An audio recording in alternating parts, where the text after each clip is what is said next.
Alrighty. Are we up and running? Check the stream, check the stream. Excellent connection. We are streaming. Hey guys, how you doing today? I have had a very meditative day today. I feel like I've been all over the place with what's going down in the world, and just like I'm up and I'm down and I'm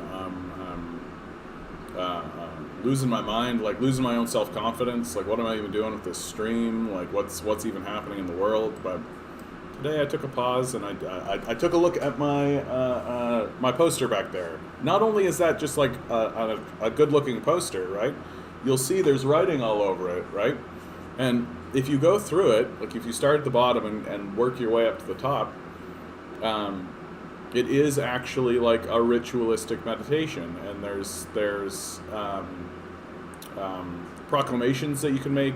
What are they called? It's not proclamations. It's anyway. You say something, you read it out loud, and I'm just gonna switch this over to live chat. And it really made me feel good about myself, you know? Like, it's nice to say stuff out loud and to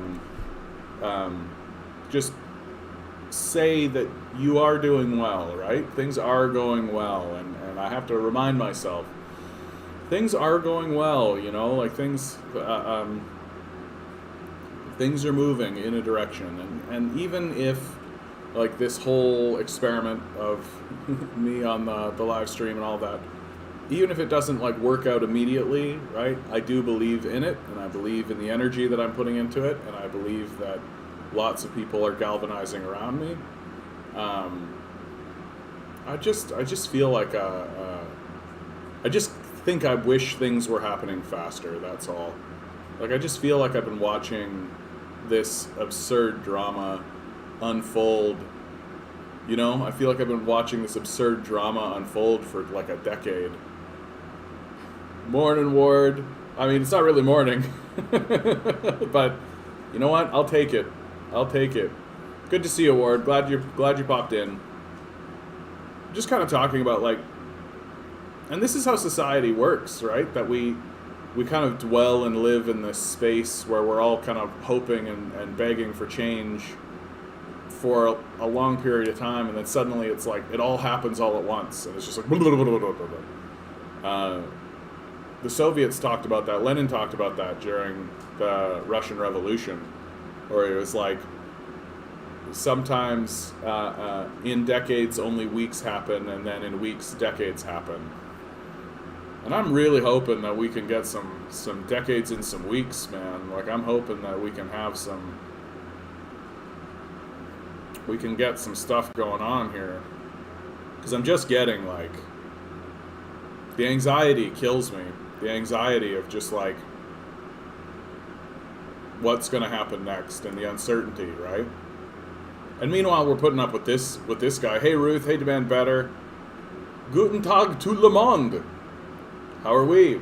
I'm just talking about how, like, I'm having like a crisis of my own self-confidence right now, you know, and I'm doing everything I can, I think, to sort of restabilize myself, and to remind myself, like I keep asking myself, like, am I doing the right thing? Is this good to do? Am I focusing on the right stuff?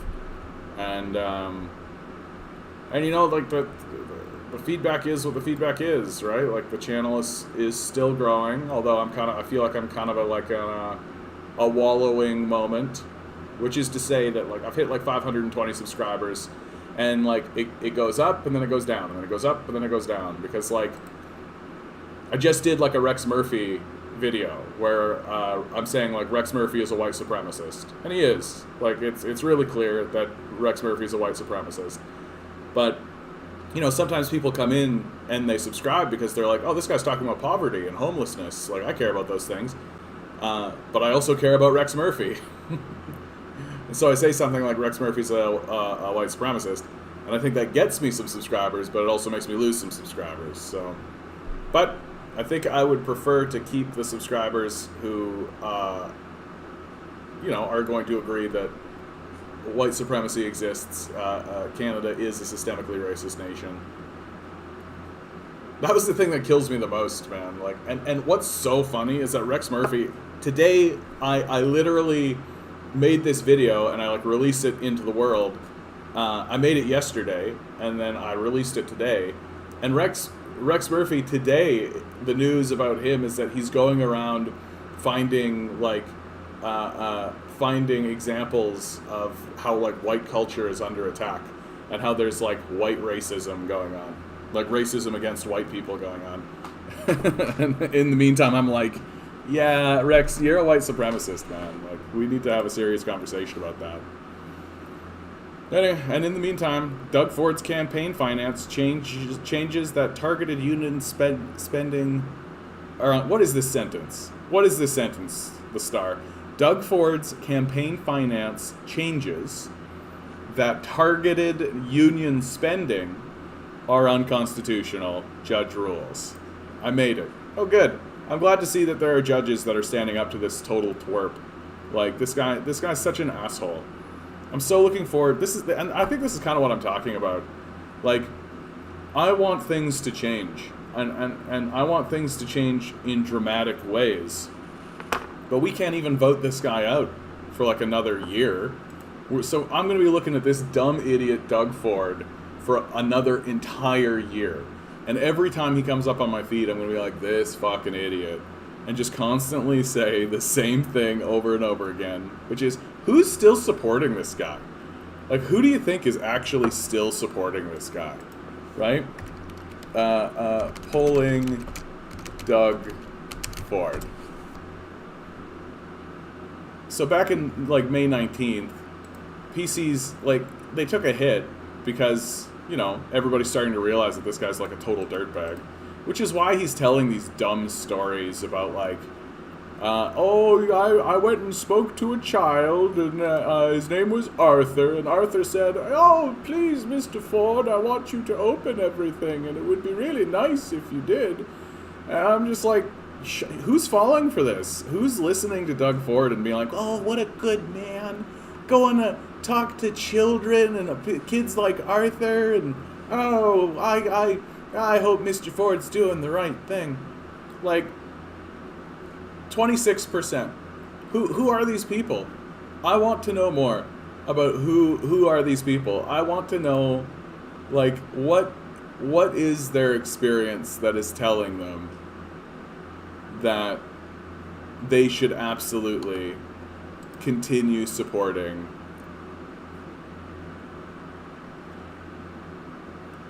Ward. You say keep the quantity going.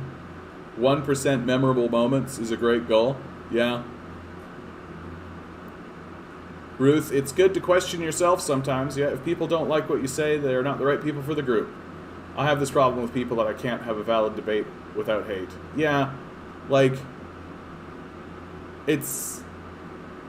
I completely agree with you, Ruth. Like, you gotta keep, like, I gotta not worry about if I'm gonna alienate people, because I feel like the people who I'm alienating are people who I want to alienate, right? Like, if somebody's gonna hear what I have to say about capitalism and the nature of, like, Doug Ford and all of this, or like Rex Murphy, and that's gonna chase them off, bye. It just gets into, like, the whole meta of everything. Like, I just wish I was there already, you know, wherever there is. I just wish I was already in a place where, like, the channel was doing really well. I just wish I was already there. That's all. Anyway, you guys didn't come here to hear me whinge about the health of the channel. We're here to rail on this idiot. Kids want friends in summer camp. They don't give an F about Dougie. Yeah. It's so the truth. It's so the truth. Yeah, it takes time. In a week, are you serious? When did this happen? So this is April 21st. So, like, look at this. Look at how dumb we are, right? Like, we had a big, like, drop off. Why did we have a big drop off? Because the conservatives inflicted us with the third wave, right? Which was completely their fault. But during that period of time, positive views also went up, and now they're like, oh no, what am I reading this badly? What the hell is happening? So okay. So people had a positive impression of Doug Ford up until March 2020, where they realized that this guy's an idiot, right? No, it's the opposite. The negative views were high. What in the hell am I even looking at, you guys? So, positive view of Doug Ford went up and then have steadily declined, while negative views of Doug Ford went down and positively went up. This is actually a really, really good case study, case in point, and what I've been saying about polling data and how people think about their leadership during periods of crisis, right? When periods of crisis happen, so March 2020, right? Period of crisis happens and negative views immediately drop off, positive views immediately pop up. And then over time, people have kind of reestablished back to where they are. Shocking to me that the positive view is as high. Hey Jeff, how you doing, bud? It drives me crazy that the positive view of Doug Ford was ever at 23%. 20% of the so 1 in 5 people, 1 in 4 people are walking around saying Doug Ford's the greatest, or they have a positive impression of him. I mean, that really hurts me. Politicians shouldn't be seen or heard, and maybe they shouldn't exist. Maybe there shouldn't even be a politician class, right? Why can't we set something up where we're all making our decisions as democratic people? And then what in the hell is this? Ontario provincial vote intention, Liberal at 35%. Steve Del Duca is an empty seat. He doesn't have a seat. He doesn't have any power. And it's just this is another thing that I'm definitely struggling with right now, which is just dealing with the fact that I live in a fucking province and nation that is this gullible. It feels like there's just so many gullible idiots around. And it's I know I've committed myself to this path where I'm going to end up intersecting with these sorts of people. And so I've got to kind of get over it, I think. But just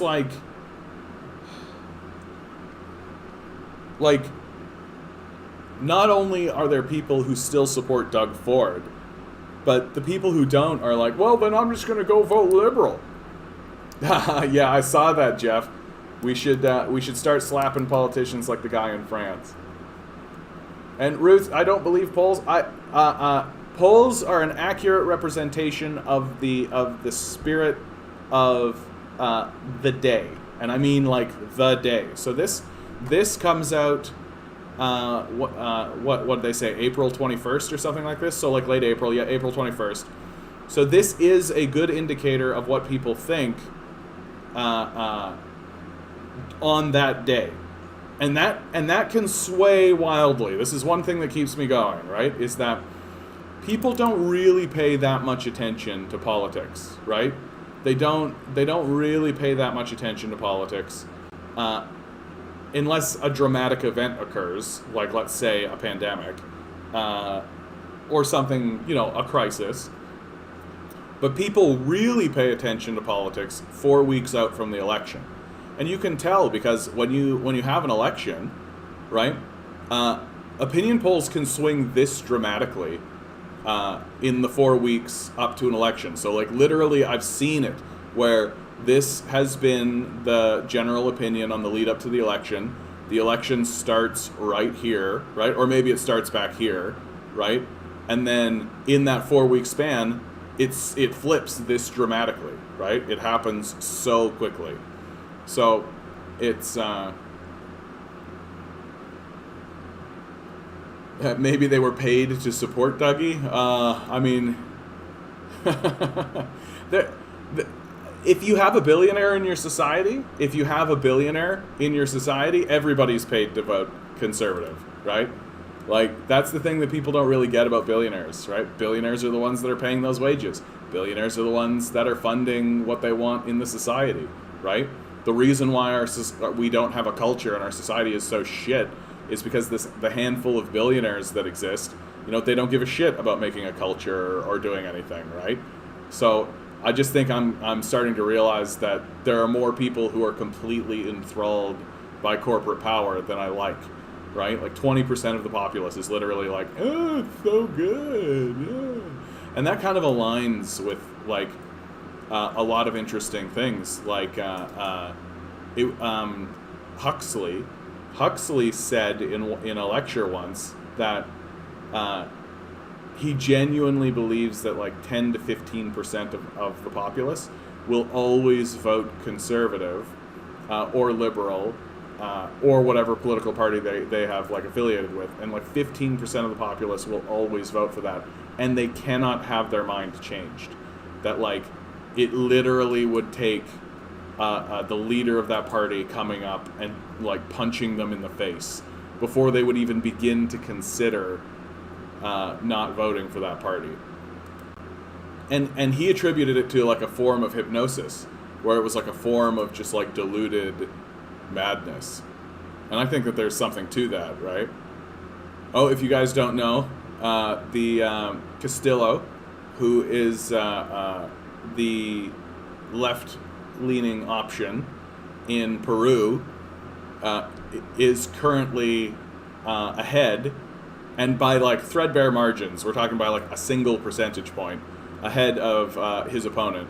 And of course his opponent is a fascist, and whose father was like literally arrested and taken out of office and tried and sentenced to like 25 years in prison for multiple crimes that he did while in office. And this is his daughter, who is running for the same office, and she's going to lose to this fellow. And of course the CIA has pretty deep involvement with her. And so Peru, right? Peru swinging more to the left. You guys know me. You guys know me. Any excuse to open Google Maps. Any excuse to open Google Maps. Peru, right? And when you take a look at what's happening, like, so what do you got? You got Peru is now voting in like a left-wing sort of socialist. And I say sort of socialist because he doesn't seem to be like too. He's not like Hugo Chavez, right? Hugo Chavez was like a militant leftist, but like so Venezuela has a left-wing government, right, with Maduro, which is steadily becoming more and more even more militant, and even more their army ranks are swelling. You have like right beside them in Colombia, you have like fascist groups going through the cities and destroying the place. So the Venezuelans are like well aware. They're like looking at Colombia being like, oh yeah, the fascists are literally executing people and causing mass terrorism in the region. Yeah, we should have strong military organization here in Venezuela, because that can come here too. And then Peru going left wing, right? Chile's doing the same thing. Literally people are walking around the streets in Chile with signs that say neoliberalism was born in Chile, neoliberalism dies in Chile. Bolivia, there was the right-wing coup that has now failed. The left leader is back. And in Brazil, there are documents coming out now that show the CIA is admitting that Lula, the left-wing challenger to Bolsonaro, who ended up being arrested, well, those charges are fraudulent. They were created by the CIA. Yeah, Lula has been vindicated in Brazil. And so that has that could have profound effects of what happened in the region. Yeah, too bad there's a mysterious evil barrier between North and South America. Honestly, I just want North America to stop fucking around in these. Guess who's back? Back again. DJ's back. Tell a friend. DJ's back. DJ's back. DJ's back. Oh, you guys want to see my greatest hidden talent? Check it out. Boom, boom, boom. Boom, boom, boom. Boom, boom, boom. Yeah,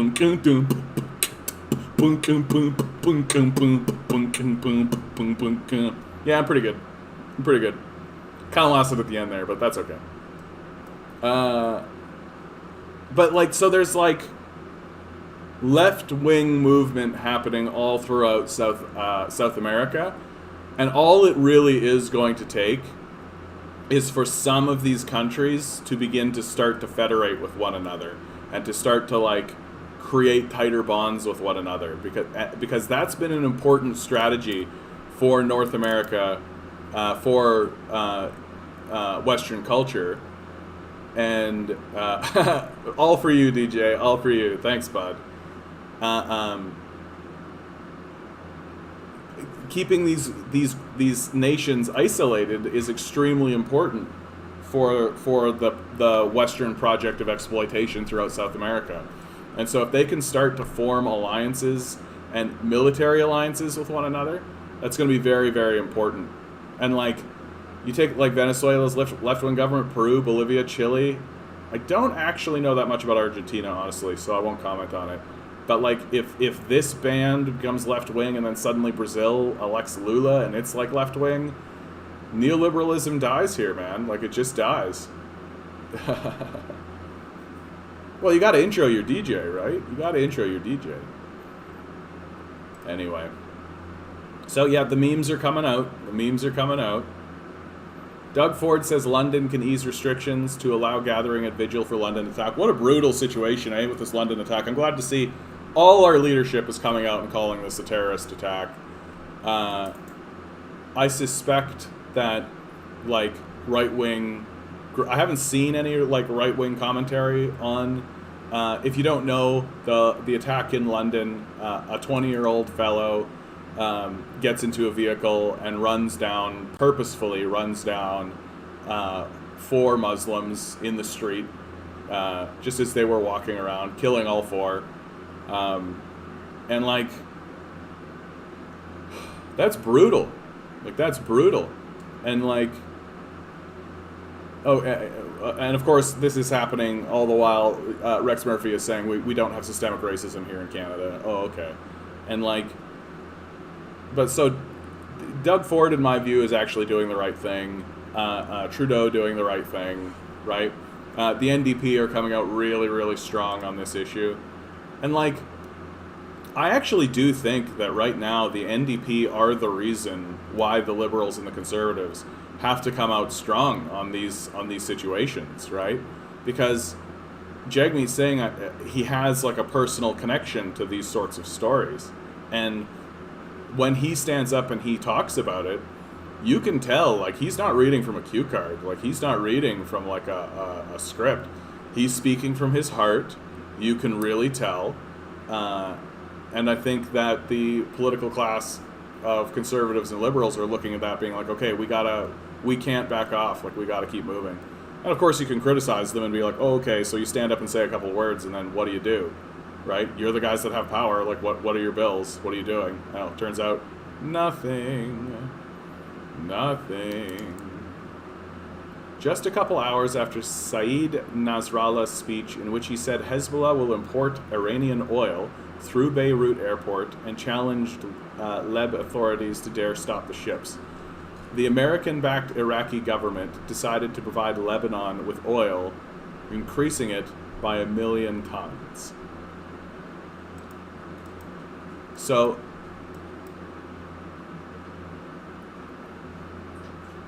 sorry, why am I being dumb? So there's Lebanon. So the Iraqi government is providing Lebanon with oil.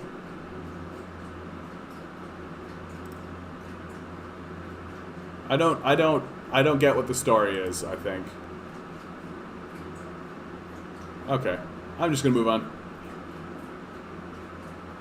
Oh yeah, this is actually like, this is actually a big story if you ask me.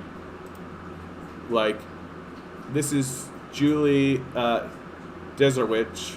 I'm mispronouncing this for sure. Dezerowicz. I should figure out how to pronounce this. This is what I'm gonna be doing this story tomorrow. MP for Davenport introduced Canada's first bill in the House of Commons on a guaranteed basic income. Oh, and it's already moving into second reading. That's actually a pretty big deal. I was expecting it to wallow in first reading for a long, long time. Oh, Jeff has big opinions about her. What's your opinion, Jeff? You might know more about her than I do then. And I'm very happy to hear that perspective. So in February, she introduced the private members bill.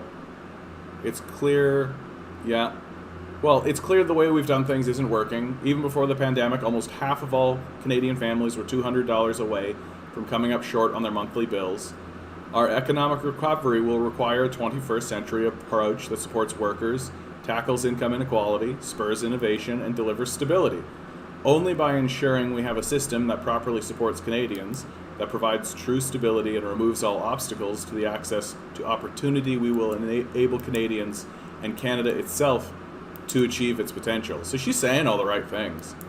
Like, she's done her homework. Oh, look at this. Tell us again, why did your government renege on the promise to bring electoral reform? But really, this broken promise is the single greatest reason I will not vote Liberal unless you can convince me otherwise, right? And that's like the biggest upvote. And like, has she... It's always fun when people do ask me anything like this. Here's the top voted comment. No reply, right? Like, who is she replying to? We can do a Control F and go Julie. Okay, she's got a lot actually going on here. Oh, because a lot of people are saying like, "Hey, Julie." As a constituent of Julie, she never did anything for me. Only there to serve her own career ambitions. Yeah. The great thing about Julie is that she has equal contempt for all of us. Okay, so here's a question that she actually answered. She's a hypocrite. The NDP introduced a private member bill for a better UBI and they voted it down. Her bill is far less extensive. I've read the bill. Near as I can tell, it really just reads the Liberals need to make a UBI plan. That's it. Like, it itself is not a plan. It's just a bill that says the Liberals have to make a UBI plan, right? Like, and it's like, so it's like the most soft-serve bill I've ever seen. Like, literally not even a plan, just like a statement that we need to make a plan. Her claim with her basic income bill is that it will forward implementation. Like, I don't know how much more obvious that we can make it, right? Like, the Liberals do not want to implement a basic income. Like, it really, really, they do not want to.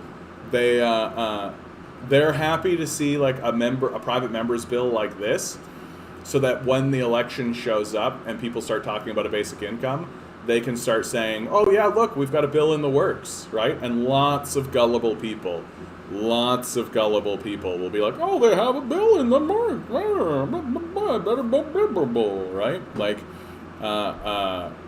but that to me is like what the strategy is here. That she has been permitted to put forward this private members bill, so that she can be the one who looks good with the basic income crowd.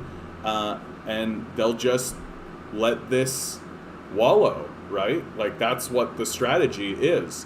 And the Liberals are really, really banking and really hoping on a yeah, exactly, Jeff. I think you're exactly right. It is an election ploy.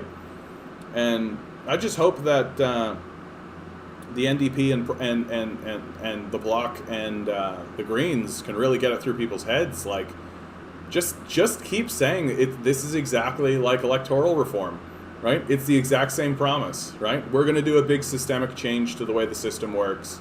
No, they're not. Like, no, they're fucking not.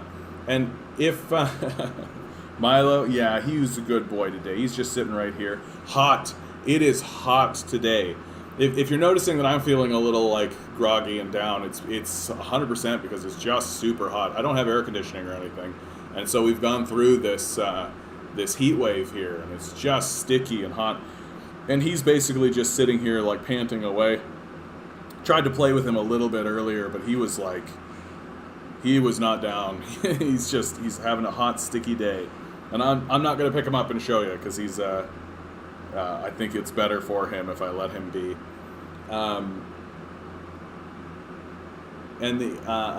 Yes, yeah, that's right, Ward. You're correct. It is a bill, not a motion. Okay, hi, Julie. As a Canadian who's been trying to find an apartment for 8 months now, and in light of what even the big five banks are referring to as a problematic situation, how can your government expect Canadians to continue to believe you have our interests at heart while continuing to keep its head in the sand about this systemic issue?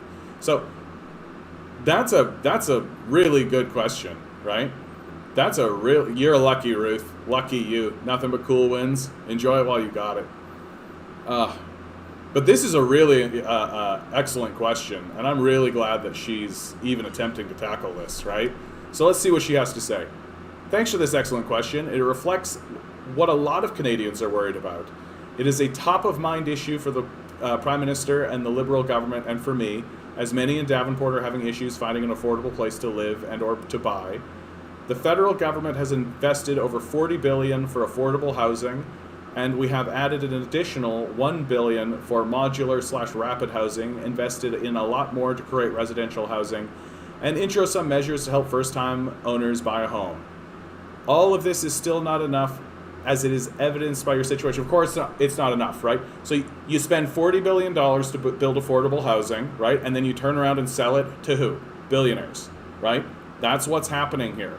That our wealth, our land, our housing, and it doesn't matter how much you build, it doesn't matter how much you invest, it doesn't matter how much you create, it's getting bought up by billionaires who are turning around and sitting on it because they don't give a fuck about renting it. They don't care about getting a rental income. They're billionaires. They don't care about that at all.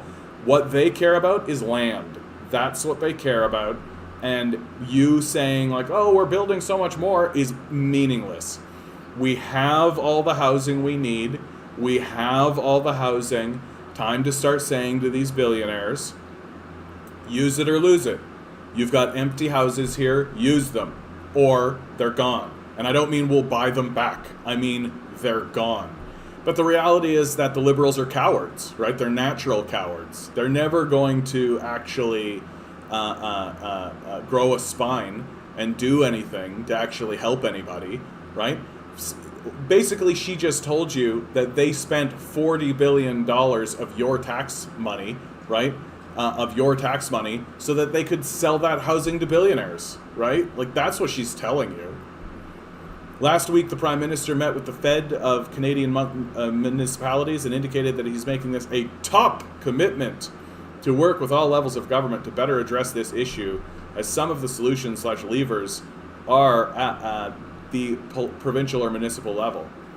We know this is top of mind for Canadians like you. We know we have much more to do. I'm also working on this issue, how to ensure artists, creators to continue to be able to live, work in Toronto, another huge issue in our riding. I guarantee she's never going to talk about billionaires in this whole thing. Never once is she actually going to say wealthy people, rich people, billionaires. Is just not going to be interested.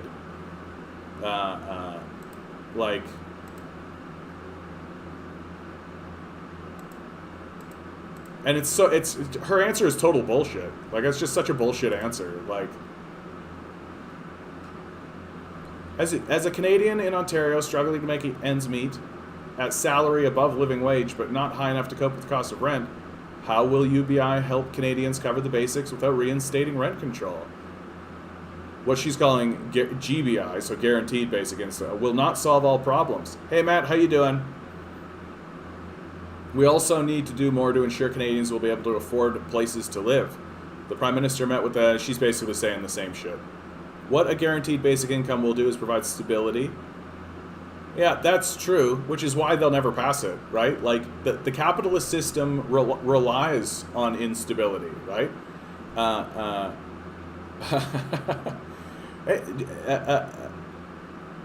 So Ruth, you're saying, except that people still haven't gotten their CERB yet, and the CRB is being cut, yep, to $1,200 a month, yep.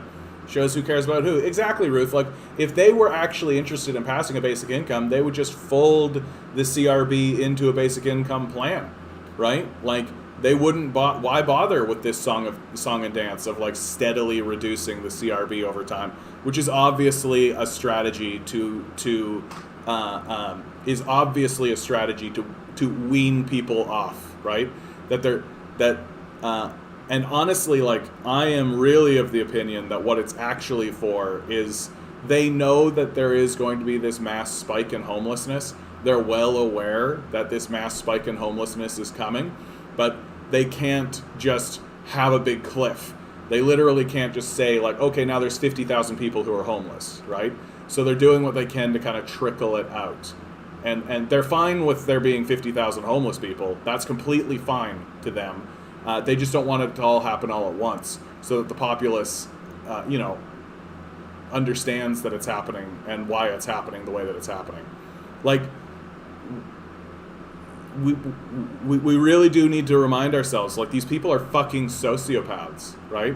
Maybe the liberals themselves are not actually sociopaths, but they're completely paying fealty to sociopaths, and the sociopath class is confronting a genuine problem that exists in capitalism, which is, oh, we need far less workers to do the work that is being done, right? Automation, as well as just new work methods and things like this, have made productivity skyrocket, and we need far less laborers to actually do the work. Like, you have machines making machines that make machines, right? And artificial intelligence is also streamlining things, making things a lot cleaner and easier for these guys. And so they're genuinely starting to ask themselves, well, what do we do with all these workers?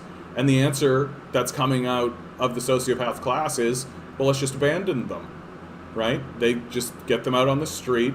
They can, they'll live in their tents and fend for themselves. And that's the genuine answer that is coming out of the sociopath class. And liberals are not going to confront them about it. Liberals are not going to say anything about it. Liberals are benefiting from the arrangement, right? So they're just going to steadily trickle out benefits, and like, just, yeah, as you say, we're just easing the middle class into the lower class and easing the lower class onto the street. That's really what it is, and it's 100% what's happening. And people like Julie, like, I don't believe that she is genuinely pushing forward this guaranteed basic income in a serious way. And like, this is a top priority for, no, it's fucking not.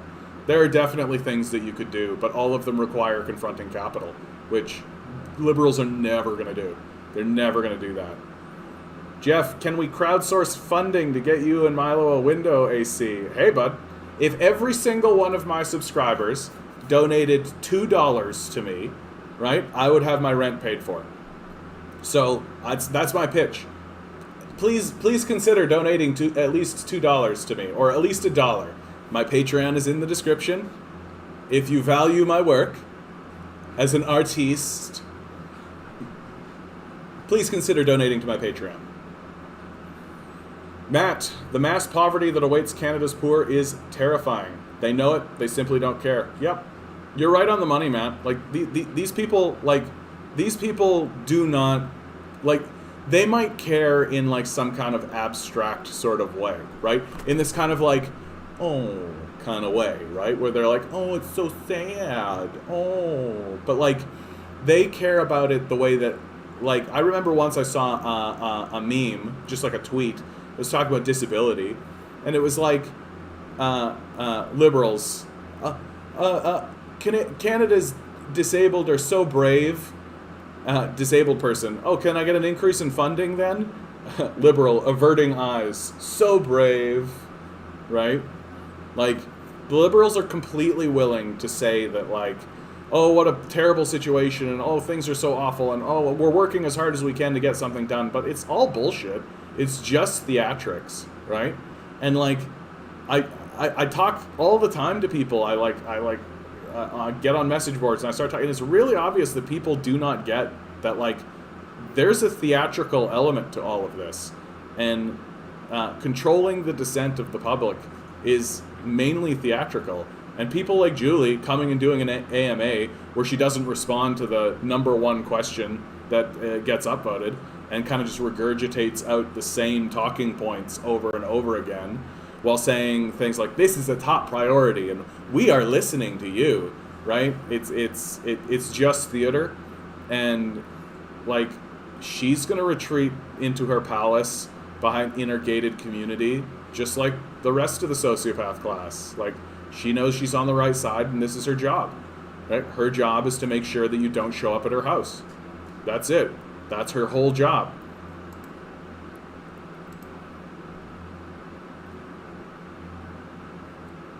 The main objective of my bill is not to study if a basic income is a good idea, because there is strong and substantial existing information from literally hundreds of pilots.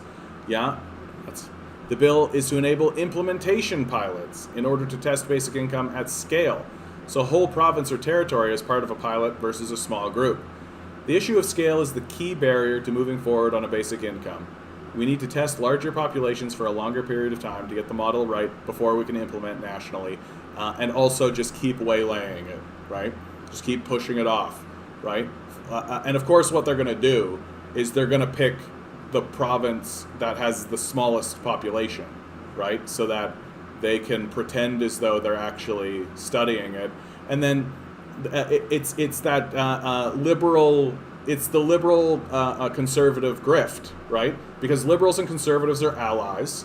They work together on economic issues. They're completely in lockstep. They completely agree on economic issues.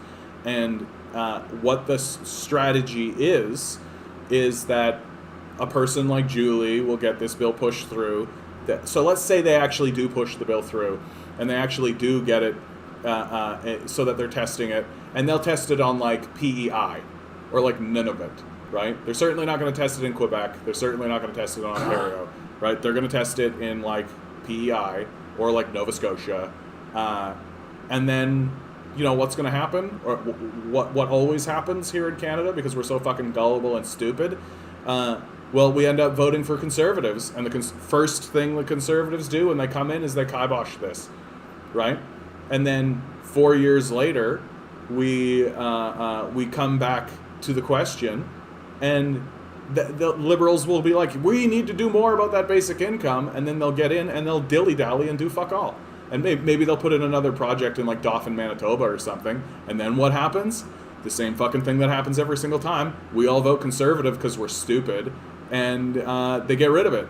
And that's the game, right? That's the game that liberals and conservatives have us caught in. And because we're so gullible and stupid as a people, we're really not capable of understanding that the liberals and the conservatives are the same party. They work for the same people, for the same objectives, for the same goals.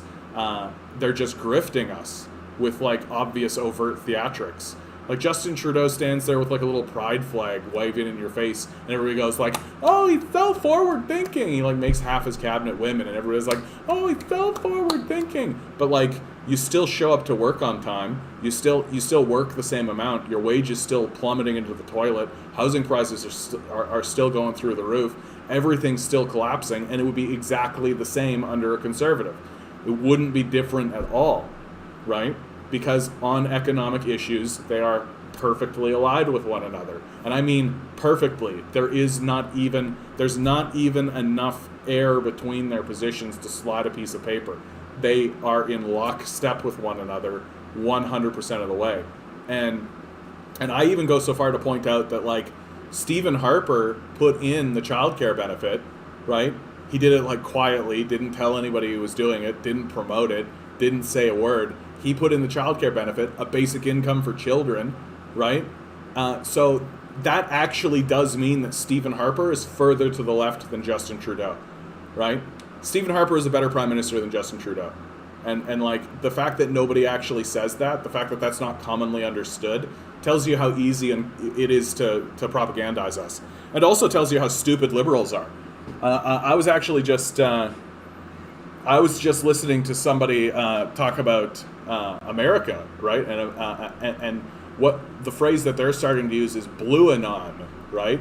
That you have QAnon, And these QAnon people are stupid and ridiculously like far entrenched in their position. But this guy was like, yeah, but like blue Democrats who are like hard Democrats, they're even stupider, right? And he used the phrase "blueanon," and that's like exactly right. Like they're just these people who are like hard liberal and they want to vote liberal and they're going to vote liberal no matter what. They're just as stupid as the conservatives who are denying the existence of climate change, right? They're just as gullible. They're just as dumb. They say stupid things all the time. They just like wave a little pride flag and everybody goes like, oh, it's so forward. Yeah, let's go to brunch. Yeah. Even if they brought in a UBI, the oligarchs will bend it to their will and use it against us. Yeah, I think that's right, Matt. I tend to take a more, like I used to be like a big basic income supporter. And I even though I've kind of edged off of the basic income a little bit, because I see it as a reform of a system that needs to be replaced, and there's no reason to reform something that needs to be replaced. But the analogy I've come to use is like, it's all well and good to talk about, like, if there's a cliff, right, and you're worried that people are going to fall off the cliff, it's all well and good to talk about putting up a handrail. But if there are people hanging off the edge of the cliff, then we need to do something to get them up, right? And that's how I view the basic income. That absolutely, the oligarchs will raise rent, the oligarchs will raise prices, the oligarchs will do all this kind of stuff. But it doesn't actually prevent the fact that people will still be getting support, right? That they can do all of that and they can manipulate and cause problems, but it doesn't change the fact that people will be getting support. And like, at this stage of the game, it really is like a anything is better than nothing sort of situation, right? Like, our population is so gullible and so stupid, and like huge sections of the populace are sociopaths and like deeply entrenched in this sociopathic desire to render people homeless and to spread suffering throughout the society. And they're dedicated to that. Like, it's not like just like a passing sort of like, forget about it kind of thing. Like, they systemically want to destroy people, and it's really, really obvious that that's what they're interested in doing. And that's probably like 15 to 20% of the populace. Like, that's where we're at. Like, we and then you have like another 15 to 20% of, maybe even more than that, of the populace who genuinely believe that the liberals are their allies and are trying to help them, as the liberals actively abandon them. And so we're an extremely gullible population. And under these circumstances, literally the passage of any legislation that's designed to try to help anybody for anything is a win, right? Like, if we can get it by the sociopaths and get it by the liberal morons, like, it's a win. And if only to show that it can be done, right? If only to show, like, those sort of soft liberals, those liberals that are, like, in the Liberal Party but are kind of like, I think we could be doing better, but, you know, if I don't vote Liberal, if I don't vote Liberal, then the Conservative will win, and that'll be different for some reason. Even though the last Conservative government was actually better than this current Liberal government. Fuck. Liberals are so fucking stupid. And so if you pass something like this, it'll at least convince those soft liberals that, like, oh, look, we can actually do stuff.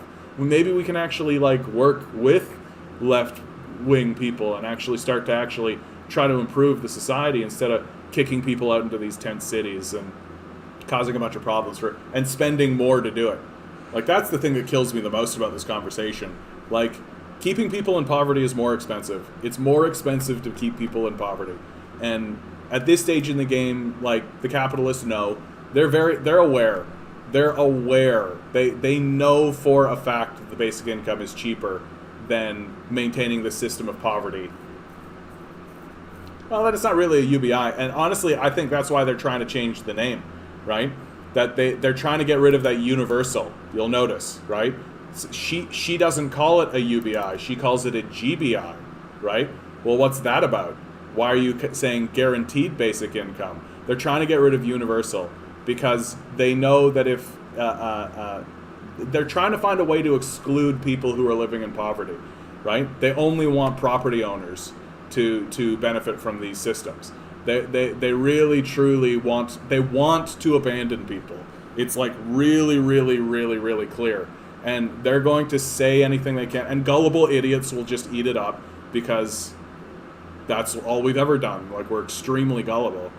And it takes like really special people, like Tommy Douglas, for example, to actually push through an issue based on rational thinking, reason, and empathy, right? Like, a universal healthcare system has shown itself, a single-payer healthcare system, has shown itself to be more affordable for the populace, cheaper, right, for everybody, and more effective. So, and that's the reasonable, rational position.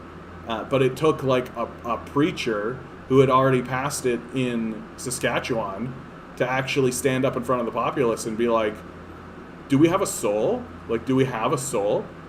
The answer is obviously no. Like, we're a rampaging group of moronic sociopaths just gobbling up as many resources as we possibly can while literally shitting out homeless people and just abandoning people as much as we can.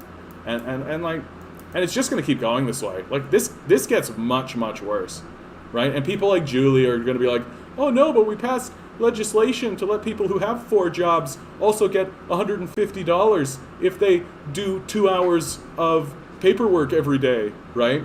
Like,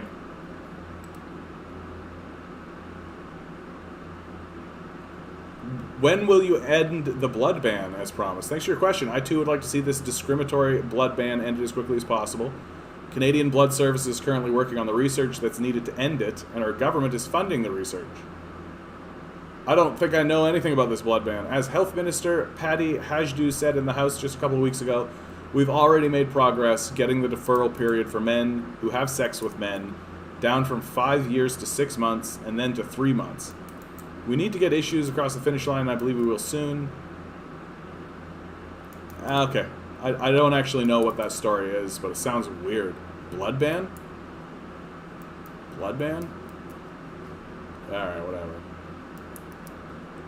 Could you please explain how this is feasible? Where's the money coming from? How are you going to pay for it, government that actually prints all the money and maintains the value of the currency?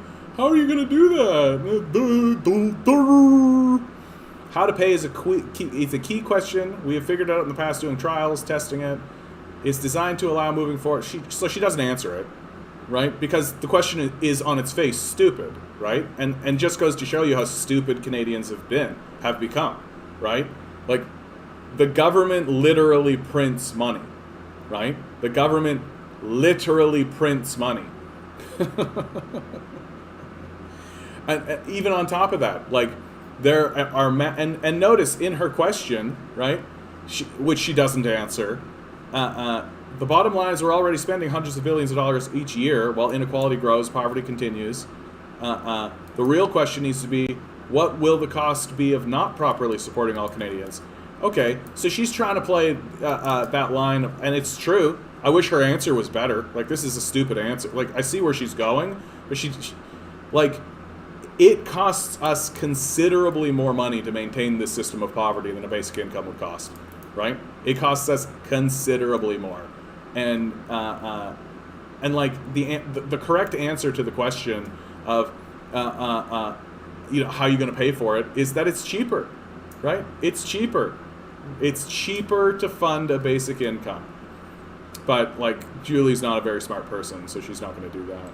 I'm really grumpy. I'm really like curmudgeonly right now, eh? Oh, these liberals. How to pay, right?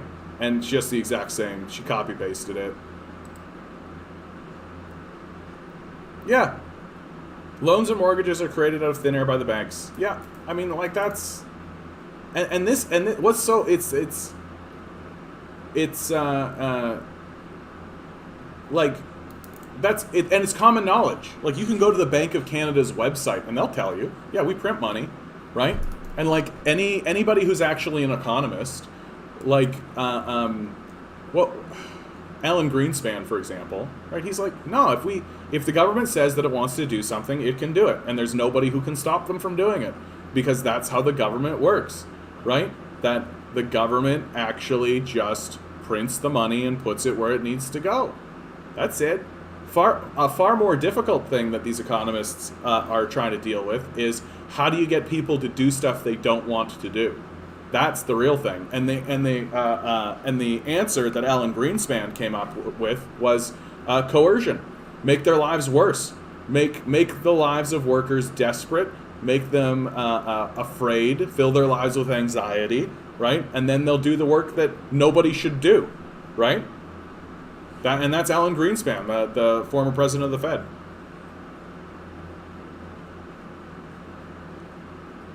Ward, do I think the identifier progressive is helpful? It's been co-opted, but that's just what it is. Like, progressive as a phrase has just been co-opted by capitalists, right? Like, that all you got to do is wag a little pride flag and suddenly you're progressive. Meanwhile, you like shy away from homelessness and tent cities, right? Which I'm starting to call Trudeau towns, right? These tent cities, we should start calling what? Trudeau towns, Ford factories, Dougie dens, right? Like, what are these places but just like a boil on the side of these hack politicians' legacies, right? They're not interested in doing good. They're not interested in doing that. So we should name these places after them, right? The Trudeau town that's downtown, right? And make everybody understand, like, no, I'm talking about the tent city.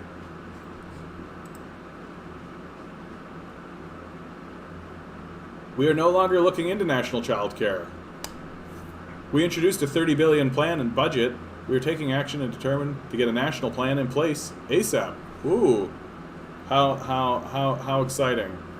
Yeah, we'll see how that goes.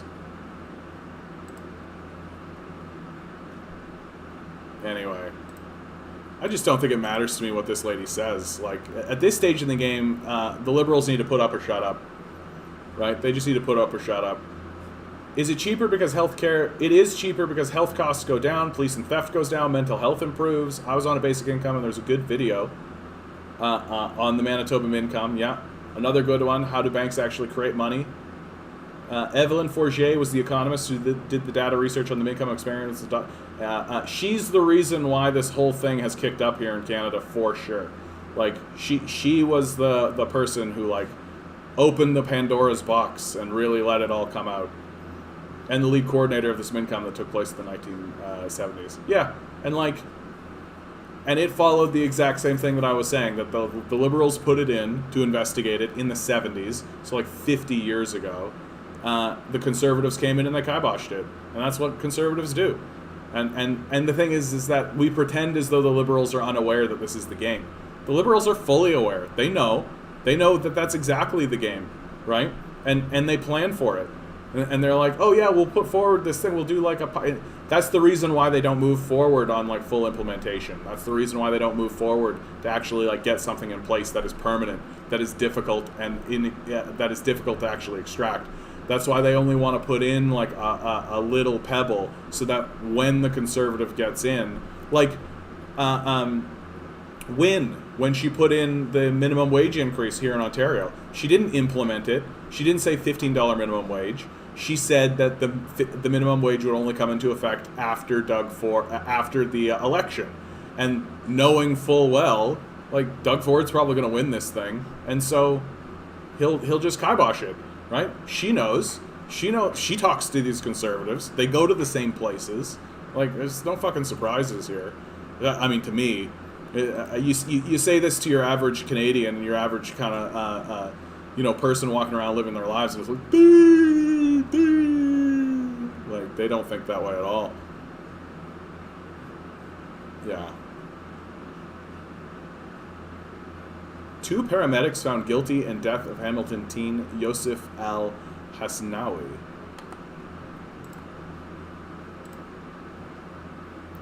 Conservatives don't want it to happen, or the research, because it would break down a lot of their BS myth and prejudice with drug addicts, poverty, mental health. All these things would change. Well, and the CERB did a big number on that. Like, in my view, the pandemic Like, if you come out of this pandemic and you're still talking this like individualist game of like just bootstrap it and oh, don't worry about collective, thinking, it's all individual kind of stuff, then you're a fucking sociopath. Like, the pandemic blew that up. The pandemic made it so that you just can't take that seriously, right? Yeah, they need to maintain their lie, because ultimately it comes down to the fact that they need us to do all their work for them, because they don't work, right? They don't do anything. They're not providing any value. They're not creating anything worth anything, right? We do all of that. We're the ones doing all the work, and they get to walk away with the lion's share of our productivity because of how the capitalist system is structured. And as long as we keep allowing that to occur, then these guys are just going to keep enslaving us to their wage slave system. So, like, it's total bullshit what we're experiencing, and it's just going to get more obvious. Like, it's just going to get way more obvious. My union is OPSU. I tweeted my president not to use my dues to appeal the verdict. I don't know if I understand that, Jeff. Sorry. I don't know the inner workings of that. But yeah, like which verdict are you talking about? But like,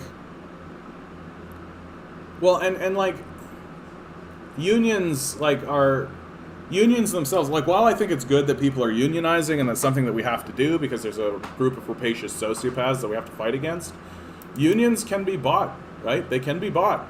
And that's what we're seeing more or less across the board. Do you think political parties thoroughly study social media, even yours, to inform their strategies? Yeah. Yep. I mean, mine would be pretty low on the totem pole, but like, you can't ignore the serfs, for example, right? Like, the serfs are quite large, and you can't ignore them. Like, you can't ignore somebody like Jimmy Dore. You can't ignore, and like, and of course they're putting, and like, there is a general understanding amongst the political class that the conservative and liberal parties are going to be on their way out. Like, they know. And how do I know they know? Because it's exactly what's happening throughout Europe. That, like, parliamentary democracies are moving to the left. And populaces, like, people are starting to put two and two together to a degree. And when I say, like, people, I mean people under the age of 30, right? Like, we have a ton of polling data. We have a bunch of information. If you're under the age of 30, you're not voting conservative. Certainly not. You can be tricked if you're gullible into voting liberal, but like these under 30, they're voting NDP, they're voting Green, they're not or Bloc if you're in Quebec, they're not voting conservative, they're not voting liberal. Like, if they did that, it would be like a social death knell for them, and so yeah, I think that political parties thoroughly study the social media habits of those people, because they're trying to appeal to those people, right?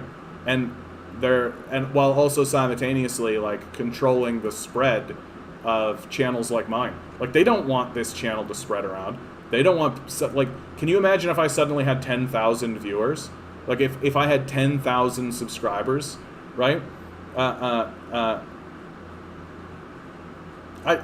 gotta tell you, I don't even take a look at it as Gen X being the battleground. Like, the boomers are dying, right? The boomers are dying, and the millennials and Gen Z are gonna get together, because like this system has given the millennials nothing, and it's going to continue giving Gen Z nothing, right?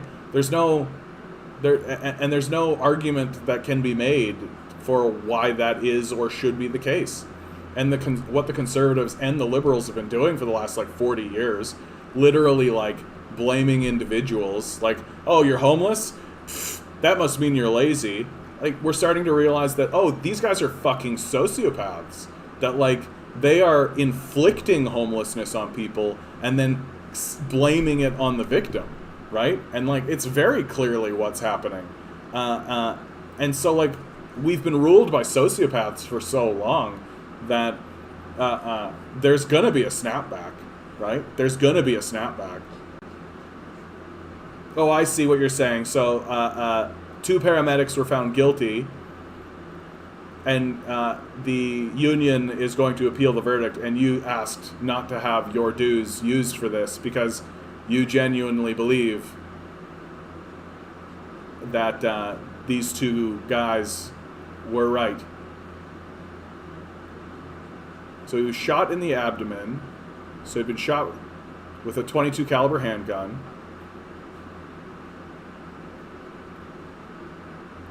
Okay, but I don't like this is I hate our news because our news is so stupid. Like, what were these paramedics charged with? Who treated, guilty, failing to provide the necessities of life.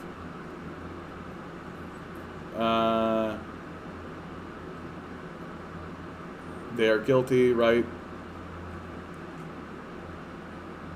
He was shot. So somebody shot him. They believed he'd been shot with a pellet gun, but he'd been shot with a .22 caliber.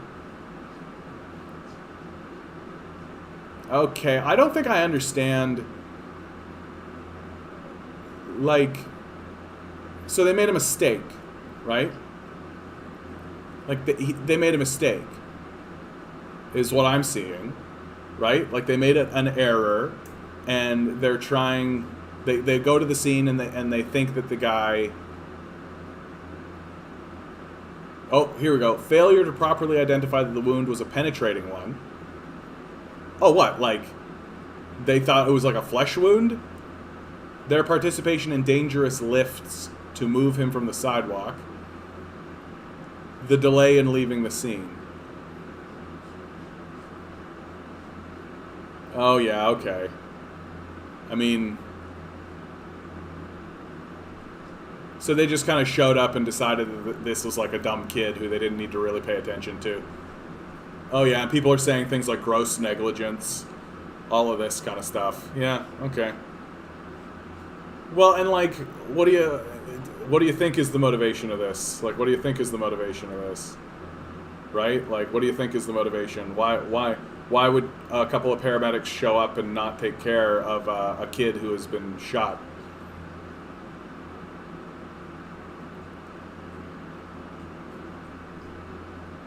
A lot of the people who joined my Facebook group for the basic income, who are on it, were major liberal supporters. Yeah, I mean, I think that the liberals managed to capture the energy that Obama created, right? That Obama came in with this big, like, hope and change, right? Comes in with this big, like, oh, we're gonna get a big progressive swell, and there's like a bunch of the youth show up because, you know, they're tired of this Stephen Harper, who ends up being a better prime minister than Justin Trudeau by a wide margin, and you know, and Trudeau manages to galvanize a lot of energy with, like, oh look, half my caucus is women. Oh look, I'm promising marijuana. You know, like, these seemingly progressive sort of things, but it's all a smokescreen, right? And it's a smokescreen to protect capital, and like, I just hope that there's a lot of liberals, and one thing that does give me hope is that every poll I've seen about people's opinions of the liberals versus the NDP is that the support for the liberals is quite soft, right? Like, it's quite soft. That there aren't that many people who are like, yeah, liberals. Like, most people, if they're supporting liberals, are like, yeah, I guess liberals, okay. But the people who are supporting the NDP, there's far more people who are like, NDP, right? So, could happen. The same thing happened to your niece. The paramedic stepped up and she was in a diabetic coma and thought she was a drug addict. That's brutal, dude. Like, that's brutal. That's brutal. Oh, man. Ugh. I hate to think about that kind of thing, man. I hate to think about that, because, like, we're we're stepping around the issue. Like, we haven't plunged into it, but like, the kid's name is Yosef Al-Hasnawi, right? Like, these guys showed up and thought that, like, here's a kid, he's not white, like, he's probably poor, like, forget about him, right? Like, he's probably lying to us, right? He's probably on drugs or something stupid. And, like, the idea that they thought that they were arguing that he was, like, shot by a pellet gun, right? So they're like, oh, this kid's probably, like, just shooting each other with BB guns or whatever and wasting our time, so we can kind of, like... But, like, if that's the case, then why the dick around, right? Like, why... If you think that he's not actually wounded that badly, right? Like, shouldn't you, like, want to get a move on, get it over with? But, anyway, I got to move on from this story. That kind of thing is heartbreaking to me. Yeah, that's exactly right. That's exactly right. And, like, Jeff says, we are public servants. We need to be held to a higher standard. But, like, there just seems to be no standards anymore. Like, there just seems to be no, like, our society has, like, Rex Murphy was right about one thing in this interview I saw with him and Jordan Peterson. Our society has degraded. For sure it has. Like, the abandonment, like, it used to be that we would only abandon minorities, right? It used to be that we would only cause problems for minorities. But now we're also causing problems for poor white people. So, like...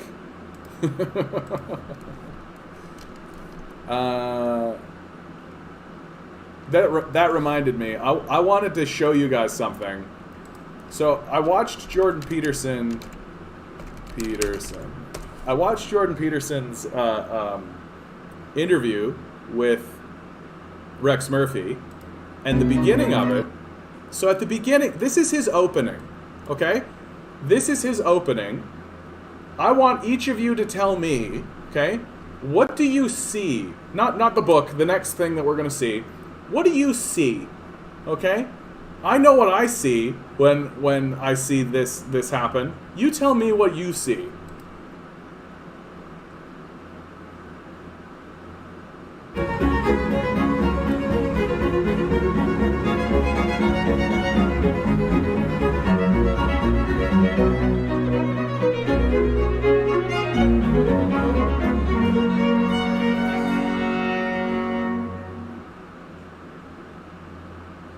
So what do you see? What do you guys see? I know what I see. Let's look at it one more time.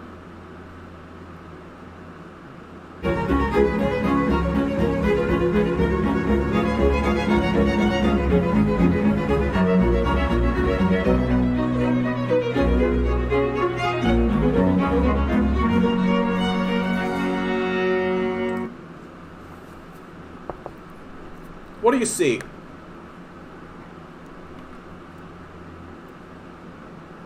Like...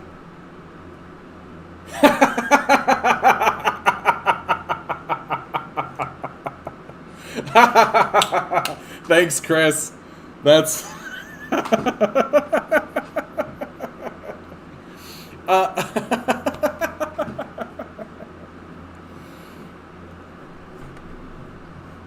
A return to the 19th century. Yeah, it does have like that kind of classical, and given that Peterson is a person who like don't worry, Chris, we're not going to actually show Peterson, right? We're just talking about this very specific opening because it just struck me. That's it. And like a return to the 19th century, yeah, Ward with what with the violin and all this, and Peterson does consider himself like a defender of Western civilization, which really is just like white men. Like, that's it. He's just a defender of white men. And if you dare criticize a white man who was a slave-owning genocidal maniac, then it's an affront and all this kind of nonsense. So, but what do you see here? Like, what do you see forming? What kind of abstract shape is this creating? Like, it really, really strikes me that what we are seeing here is like an abstract formation of a swastika. doesn't it have all of the hinting and all of the hints? Like right here, for example, like what are you seeing? Like what are you seeing right in here? Like what shape is coming? What shape is forming? Right? Like what shape is forming? What are you seeing forming here? Like if this were to continue shaping, this has stopped shaping, right? And it's kind of an abstract sort of thing. But if it were to continue and lock in its shape, what do you think you would see here, right? What would you expect this to turn into, right? Like you've got like black lines here, you got the shape of the red in the background is already taking shape. Like if it were to continue on its logical journey, it's very difficult for me to see anything other than a swastika here, right? Or like an iron cross, certainly. Anyway, I don't want to go too deep on that because that gets really like, that's like a clip that Jordan Peterson fans can look at and be like, oh, how they talk about you, and and you're like, okay. We're just talking here, bud. Like, we're just talking. But like, when people like Peterson, who is explicitly not abstract in his thinking, uses something that is abstract like that, I get very like, what's up? It's hell being on the spectrum. Well, and that's something that people don't really know about Jordan Peterson, that like in his book, which I always forget the name of, which is annoying, Jordan Peterson Myths and Meaning. I don't know why I keep... But he's very outspoken and very open about his schizophrenia, right? That people don't really know that Jordan Peterson has schizophrenia. And, like, it explains a lot of the nonsense that happens. And like, how his brain kind of works. And why he kind of goes down these crazy rabbit holes the way that he does. And yeah, I think if more people understood that Jordan Peterson has schizophrenia, then it would actually make communicating about him and to his followers a lot easier, I think. Because like, when you're dealing with a schizophrenic, right, they're going to act in kind of specific ways. And like, anyway, I don't want to delve too deeply into that because I am not an expert in schizophrenia and I don't want to make an asshole out of myself, even more than I do. But I just think it's got to play, right? Like, it's got to be part of the conversation.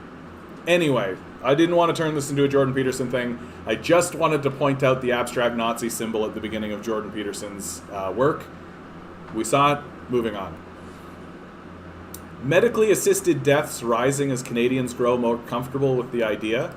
Well, and you know what, man? I have a different take on medically assisted deaths, right? Because the medical assisted death thing is being spoken about in like a vacuum. But like, stop and pause and consider for a moment that like the long-term care home systems are shitholes, right?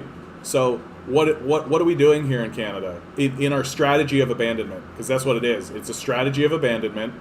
We're trying to get rid of the elderly as fast as we can without spending any money on them. It's really obvious. Just look at the long-term care home system. And so what do? We jam people into these long-term care home systems, offer them zero support, give them, don't even give them frigging water, give them moldy food, bug-infested bullshit, make their life a living hell, right? And just continuously remind them that they're on death's door. So, and yeah, of course they're going to take the medically assisted death. You make someone's life a living hell, they're going to suicide, right? And that's what we're doing.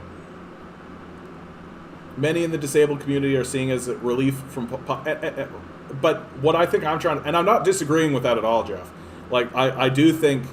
And I am a big believer that what a person does with their own body, right? What a person does with their own body, and I don't care what it is that you're doing with your own body, but whatever you do with your own body, that's your business. And if you say, I'm out, like I'm done, I'm going to suicide out, I'm like, okay, I would like it to be done in a way that is as clean and easy as and painless for all parties, right? So completely fine on that course. What I'm saying is that I see this medically assisted death thing, or what they call MAID, which I think is a weird, creepy, dystopian name to give this thing. It's like a robot coming in with like a needle and being like, "I'm ready for your injection," right? Like it's like, it's a bit, but what I am saying is, and again, Ruth, why should you not have a choice whether you suffer or not? Kind of the same as deciding whether women should. Absolutely, right? Like it is intrinsically tied, in my view, to the abortion issue, and the older I get, the more I see people who are like pro-life as kind of childish, right? They're not living in reality. They're not being real with what this is, right? I'm not saying it's a good thing. I'm saying it's sad that we are making the choice because we have been abandoned. Isabella is going through the process. Oh, is she? Is she? Wow. Wow, really? I should talk to her about that. I wonder if she'd be willing to talk to me about that. Wow. Wow.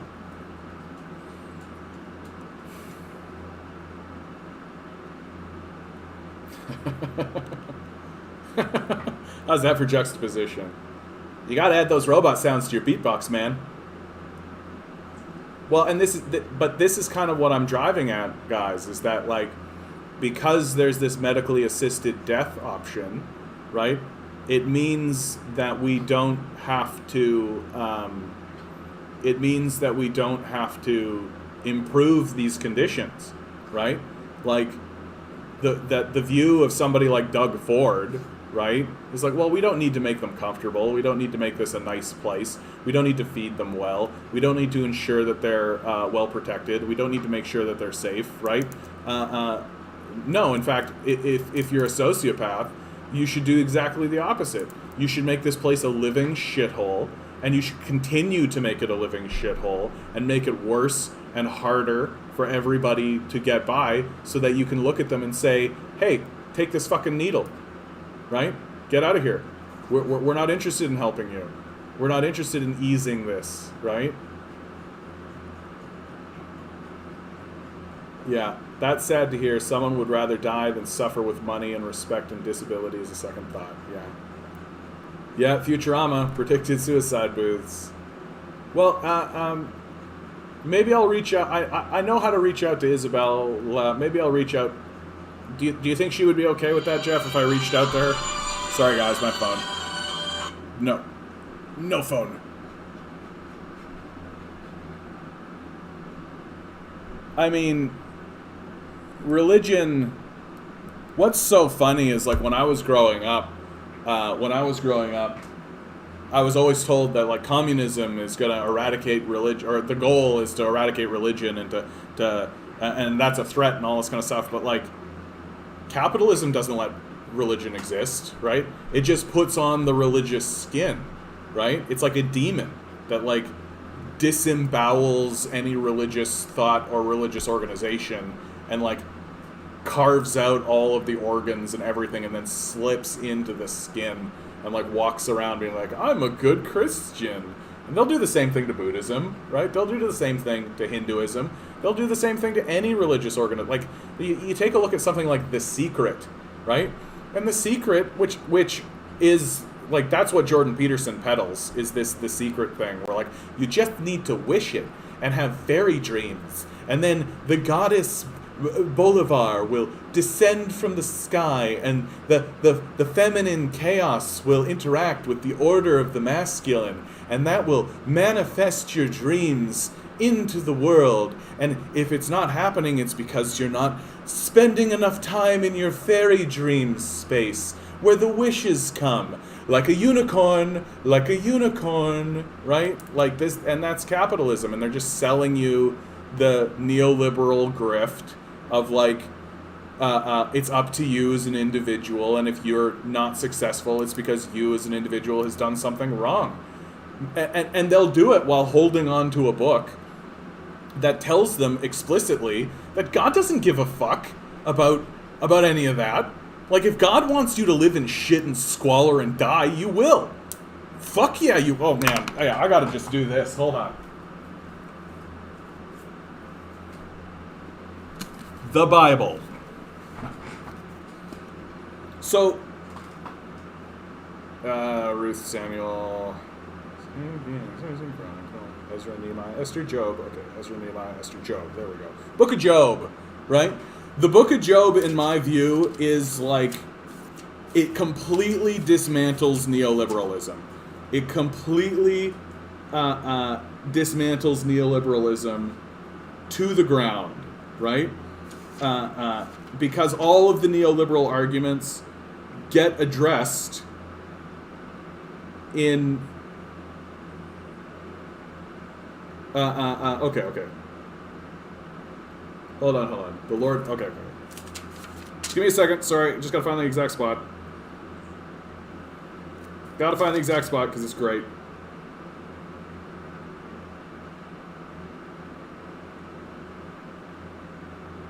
Yeah, straight up. Just like... So Job complains to God, right? Job complains to God about, hey dude, you made my life shit. You killed my family, right? That's the story of Job. God allows the devil to kill Job's family, inflict him with boils, murders his, destroys his crops, destroys his cattle, burns down his home. Sorry, I said Ruth because I saw Ruth. Job is literally on the street with nothing, and he complains to God about it, and God goes, where were you when I laid the foundation of the earth? Tell me if you have understanding. Who determined its measurements? Surely you will know. Or who stretched the line upon it? Or what were its bases sunk? Or who laid its cornerstone? When the morning stars sang together and all the heavenly beings shouted for joy? Or who shut in the sea with doors when it burst out from the womb? Right? And it just keeps... that's that. And it just keeps going. And it's literally God just being like, can you bind the chains of the Pleiades or loose the cords of Orion? He's literally just shitting on Job for this whole time. Do you know when the mountain goats give birth? Do you observe the calving of the deer? Can you number the months that they fulfill? And do you know the time that they give birth? And it just gets Is it by your wisdom that the hawk soars and spreads its wings toward the south? Is it at your command that the eagle mounts up and makes its nest on high? So Job literally is to God going hey, you killed my family, and it's having boils on my feet, and living in this situation is really bad, and you killed everything, and everything's really horrible. And God's response is, who are you again? God doesn't give a fuck. When I read The Secret, I'm reading a demon book that is written by devils to try and influence your brain and convince you that it's all me. I'm what matters. I can manifest the reality of the world, and if I wish it into the dream space, then I'm the best. And those people who can't do that they deserve it. We can ignore them because they didn't worship the Zul god of Necromelon as voraciously as I did. Meanwhile, they'll hold on to a book like Jordan Peterson does, this, that literally says, that's fucking stupid. You're a dummy for believing that. It's right in the Book of Job. Anyway, little biblical detour for you guys. What do we got? I have one, but I can't read it because it's Hebrew. I don't read it anyway. I always advise people to read the Bible as a secular document, right? Don't fall into this bullshit trap of and magic was real, and Jesus really did turn the water into it's a story. It's a story written because we love magic, right? That's it. We love it. Just take a look at the Avengers, for God's sakes, right? We love magic. We love magic. Harry Potter, for Christ's sakes. We love magic.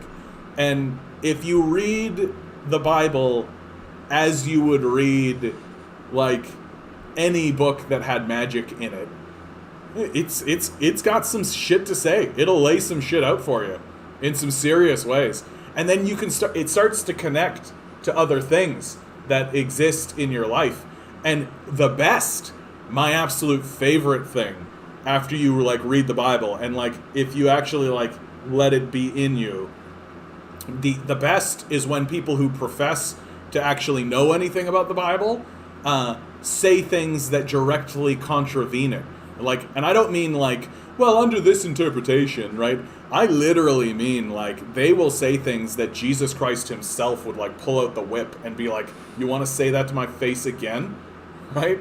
Like these evangelical Christians, man, Christ would like whip the shit out of these guys. And I would like watch it and be like, sweet, look at what Jesus is doing. That's awesome. Mother Teresa was defined as a saint, but she was sadistic and denied treatment to the poor because she said their suffering is for God. But what was her time? She went to a hospital and got pain med. Yeah, that's like some Catholic shit right there, dude. Like, the Catholics are something. I don't believe these God-fearing people. They always end up pricks. Yeah, that's because they're in it for the money. They're just grifters, right? They're just in it for the money. Is this how they justify their slave wealth? Well, yeah, DJ, in a lot of ways. Like, they justify their wealth. Like, if I have wealth, and it's all about wealth worship. Like, that's one of the big theses of this whole channel, right? They worship wealth, and like we as a cult, and that's why modern Christianity is no longer Christianity. It's capitalism-ianity, right? Capitalanity, or Christian capitalism, right? Like it's this merger of Christianity with this worship of money, right? And that, like, this is what the prosperity gospel is. The prosperity gospel, which is taught throughout evangelical churches, is the idea that if you have money, it is because God has bestowed blessings upon you. And people who do not have money, right, well, they have earned God's ire, right? That and that it is right that they be treated this way. And if you read the book of Job, right, this is one of the arguments that Job's friends attempt to use against Job. And Job's response, and fundamentally God's response, is, no, that's bullshit, right? It has absolutely nothing to do with whether or not you're a good person or like God is bestowing blessings on you or anything. Because the book of Job is an illustration ultimately in how we are powerless against the forces of nature, or God if you prefer. We are powerless against the universe, and that ultimately the universe, or God if you prefer, if God wants to fuck you up, he will. And he doesn't need to give you a reason. He doesn't need to tell you anything. He doesn't, and it's not an indication of you being good or bad. Like, it's literally just like, oh, you're gone. And you're gone because I wanted it to happen. And what are you going to say? Right? And the people who are walking around being like, oh, well, that guy, some bad fortune happened to him. He must have done something to earn it. God's like, no. What are you talking about? Earned it. I don't give a shit about that at all. I'm God. Get fucked.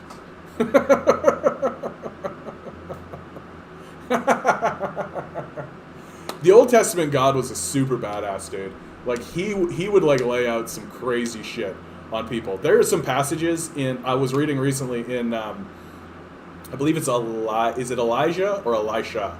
Anyway, one of these guys, like, God literally like binds himself to this prophet, like literally binds cuffs and cords. It's described in intricate detail about how God takes over this guy's body and is essentially like, we're gonna go do some shit, bud, let's go. And the guy that he's inflicting this on doesn't have a choice. Old Testament God did not give a fuck about any of this like progressive like kind of shit. when the Old Testament God wanted to do shit, he did shit. And like, too bad for you. and it's not an indication of like what your moral standing whatsoever. Like, that's the thing that's so funny about the conversation, and why the prosperity gospel evangelical Christians are so fraudulent, because their own book makes it extremely clear that when it comes to the whims of fate or the passing of like good fortune or any of that kind of stuff, God's going to do what God's going to do. And if you start to try and interpret it as like good or bad, God's going to say to you, that's fucking stupid. Stop it. Yeah, a camel can make it through the eye of a needle sooner than a rich man can enter heaven. Yeah, and guys like Jordan Peterson, who claim to have read this thing and claim to know something about it, they'll completely ignore that, right? The evangelicals just completely ignore that, and completely ignore the many times that Christ was like, give your money to the poor. Like, give your money to the poor. They'll just ignore the shit out of that. That's not part of the conversation, right? Oh, seems like a good time to say, I got some stickers. Check it. I got some stickers. Stickers came in. So I'm going to start going to live events and start handing out these stickers. Start putting stickers on stuff. Pretty good, eh? They came out pretty well. They're circular, right? I really dig these stickers. Anyway, non sequitur, non sequitur, non sequitur with John. Non sequitur, non sequitur, non sequitur with John. Yeah, they were pretty. They were pretty inexpensive too. Like, I was pretty impressed. So I'm pretty happy with how it all turned out. Did the RCMP execute Gabriel Wortman? So I don't know who Gabriel Wortman is. Well, that's very kind of you to say, Jeff. Maybe if we meet at a rally or something.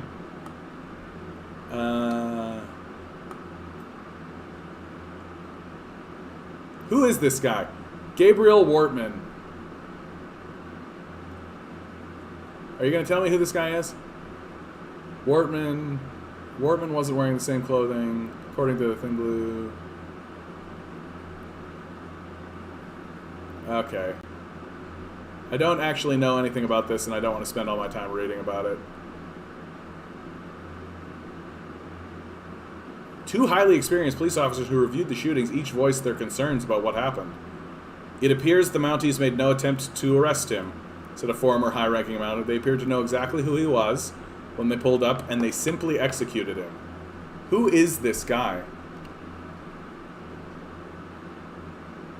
Yeah. Yeah, okay.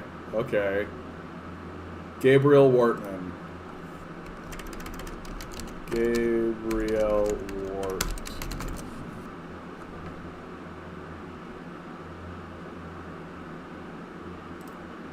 Oh, okay. Committed multiple shootings, set fires to 16 locations, killing 22 people before he was shot and killed by the... Okay. I'm going to move on from this. This isn't like a situation where people are like, he was a civil rights defender or something, right? Well, that's good to know, Jeff. Yeah, I'll get in touch with you then when I start to use these up. Yeah, this isn't like a civil rights kind of thing like Martin Luther King or something. This is literally like a person who is going around shooting people.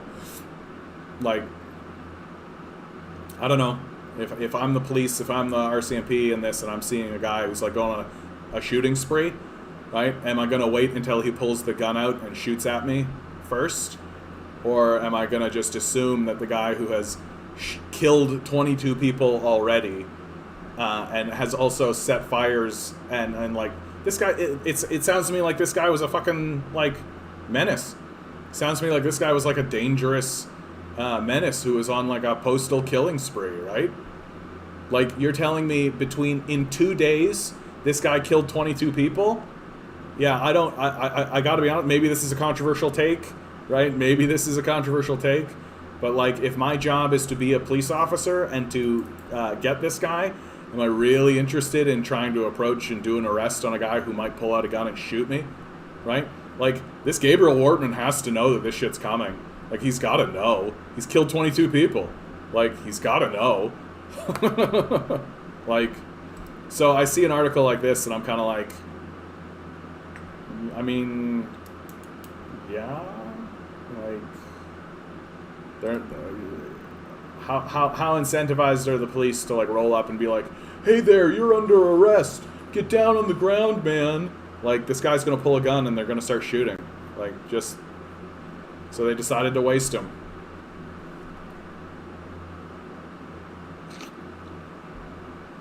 Yeah, it's a tough situation for everybody. Maybe that's a bad take, but I don't know. I think once you kill 22 people, the rules change. You're not the same type of citizen. Like, yeah, I'm a millennial. So getting away from whether or not it's okay for the police officers to execute a person, I'm a millennial with a good income. In Toronto's housing market, all I can afford is a parking space or storage locker. Yeah, and it's gonna get worse. This is the thing.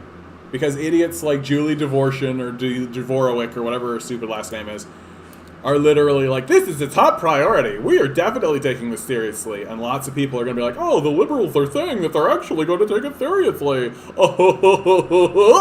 And they're so fucking stupid that it'll literally take them being out on the street homeless or like living in their parents' basement. Like, the only people who are actually going to end up with houses are people who inherit them. Like, that's how it's going to go. And it's like, because we're collapsing back into neo-feudalism.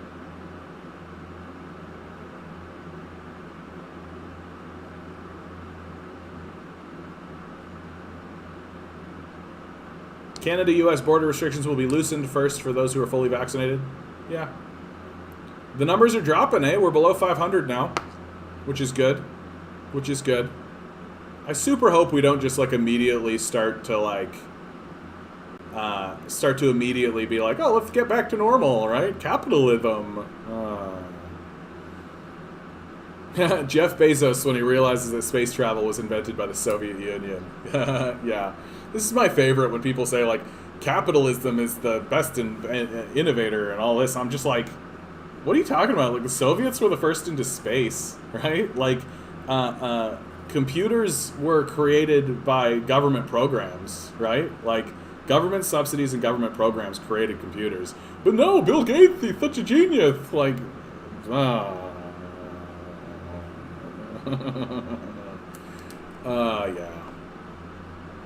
It just makes me lose my mind a little bit. Allah willing, if the rocket does the thing, I will convert to Islam, though. Bezos is going into space.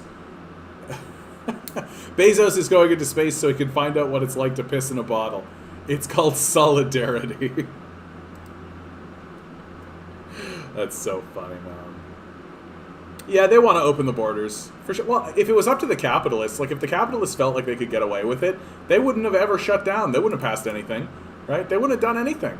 Like, they would have just, like, take a look at what happened in the States, right? They just would have been like, oh, okay. So, you know, some of us will die, but that is a sacrifice I am willing to take, right?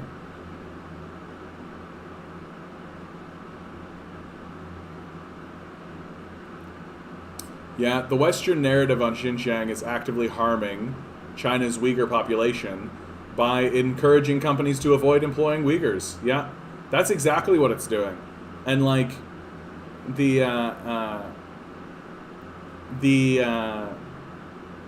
it's so annoying. And I had a conversation with somebody just today who I literally say, like, hey, can you provide any evidence whatsoever of this Uyghur genocide in China? And I ask people every single time I get into a conversation, do you have any sources? What information do you have? I will look at literally anything. I am extremely convincible. You can convince me for sure that there is a genocide happening in China. Absolutely. I just need to see literally any evidence. Literally any evidence. And if anybody's hearing this in the chat, thinking to themselves, like, this is an odd take, this is an odd thing to say. I will look at literally any evidence you want to give me, and every single time they put a CIA propaganda article in front of my face. Every single time. It's like, well, the CIA said, and I'm like, I don't give a fuck what the CIA says. If the CIA says it, I believe the inverse to be true. Because why in the world would anyone believe anything the CIA has to say about anything, right? Like, if anything, that just proves that it doesn't exist even more. Like, these guys are paid grifters. They're paid liars. Their role in the world. I just listened to Lee Camp, who does Redacted Tonight on RT television. I just listened to a big, long conversation he had about the JFK assassination, and he laid out a whole bunch of evidence for why it's likely the case that the CIA is responsible for assassinating JFK. And one of the things that he brought up was literally a week after JFK's assassination, Truman, former President Truman, writes this op-ed article talking about how the CIA has gone out of control and how they're not operating. Because remember, Truman was the guy that started the CIA, and he's saying, like, a week after the assassination of JFK, he's saying, hey, this organization's not acting the way it should be. It's acting a little bit dangerously. And it's 100% because, JFK was saying things like he wanted to dismantle the CIA, which makes sense because they were coming to him and saying stuff to JFK like, oh, hey, we should bomb a bunch of people in San Francisco and blame it on the Cubans, right? Like, that's the kind of shit that they were saying to JFK. Like, and JFK's like, oh, you guys are fucking sociopaths. Oh, we need to dismantle this. And so, bye-bye. You don't get to be president anymore.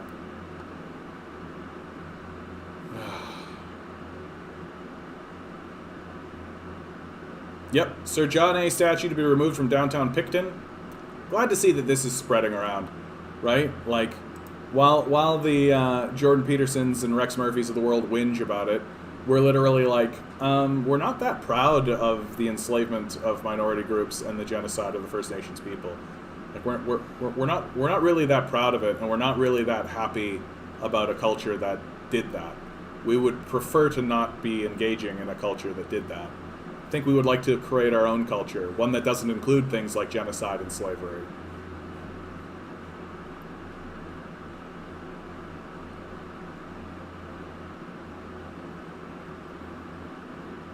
Have you seen the movie Pirates of Silicon Valley? I haven't, but I've heard about it. And yeah, like, Bill Gates bought DOS off someone else, sold it to Microsoft before he even had it. Yeah, like, all of these guys are just, like, shuffling around other people's ideas, right? They're salesmen. That's what they are, right? They're just salesmen. Steve Jobs, right? The grift that Steve Jobs ran on the entire world is, like, brilliant. He literally took something that was developed by the Pentagon, by the Rand Corporation, if I remember correctly, had it privatized, put it in a pretty little box, and then presented himself as, like, this super genius. Remember this? Where he's standing there looking at you like this? And like, this whole ad campaign where he's like, Jesus Christ, Gandhi, Steve Jobs. And people were just like, yeah, eat that up. Oh, yeah, Steve Jobs, as important as Gandhi and Jesus, right? Like, oh, such a super genius. Literally just takes an item that exists, that already existed, put it in a pretty little box, sold it. Genius! It was so funny because they did a movie about Steve Jobs, and Ashton Kutcher played Steve Jobs, but it was such a jerk-off movie. Like, it was such a, like, worship Steve Jobs jerk-off movie that everybody was like, this sucks. Like, it's so stupid. It's so obviously propaganda for Apple. And then they did another Steve Jobs movie where the guy that plays Magneto played Steve Jobs, and they really just accurately captured the fact that this guy's a grifter, that he just, like, was selling people on this idea that he was such a visionary and an idea guy and all this kind of stuff, when the reality is that all he did throughout his whole career was just buy other people's shit and then pawn it off as his own. Yeah, paid the guy shit money, got rich for it. Uyghurs in Turkey are being deported, but the West is silent. And it's even worse than that, Jeff. It's even worse than that. Sorry I'm scratching my nose so much, guys. God, it's so ridiculous. I need to talk to a doctor about this, I think. But, like, so there'll be Uyghurs in Turkey, right? And what they'll do is the CIA will actually work with these Uyghurs and get them trained in terrorist organizations in Syria, right? So that they actually get training with separatist groups and terrorist organizations, right? And then they'll take them, and then Turkey deports them, right? So the CIA transfers them, right? And where do you think they get transferred, right? Here's Turkmenistan, where the Eastern Turkasian Islamic movement is based.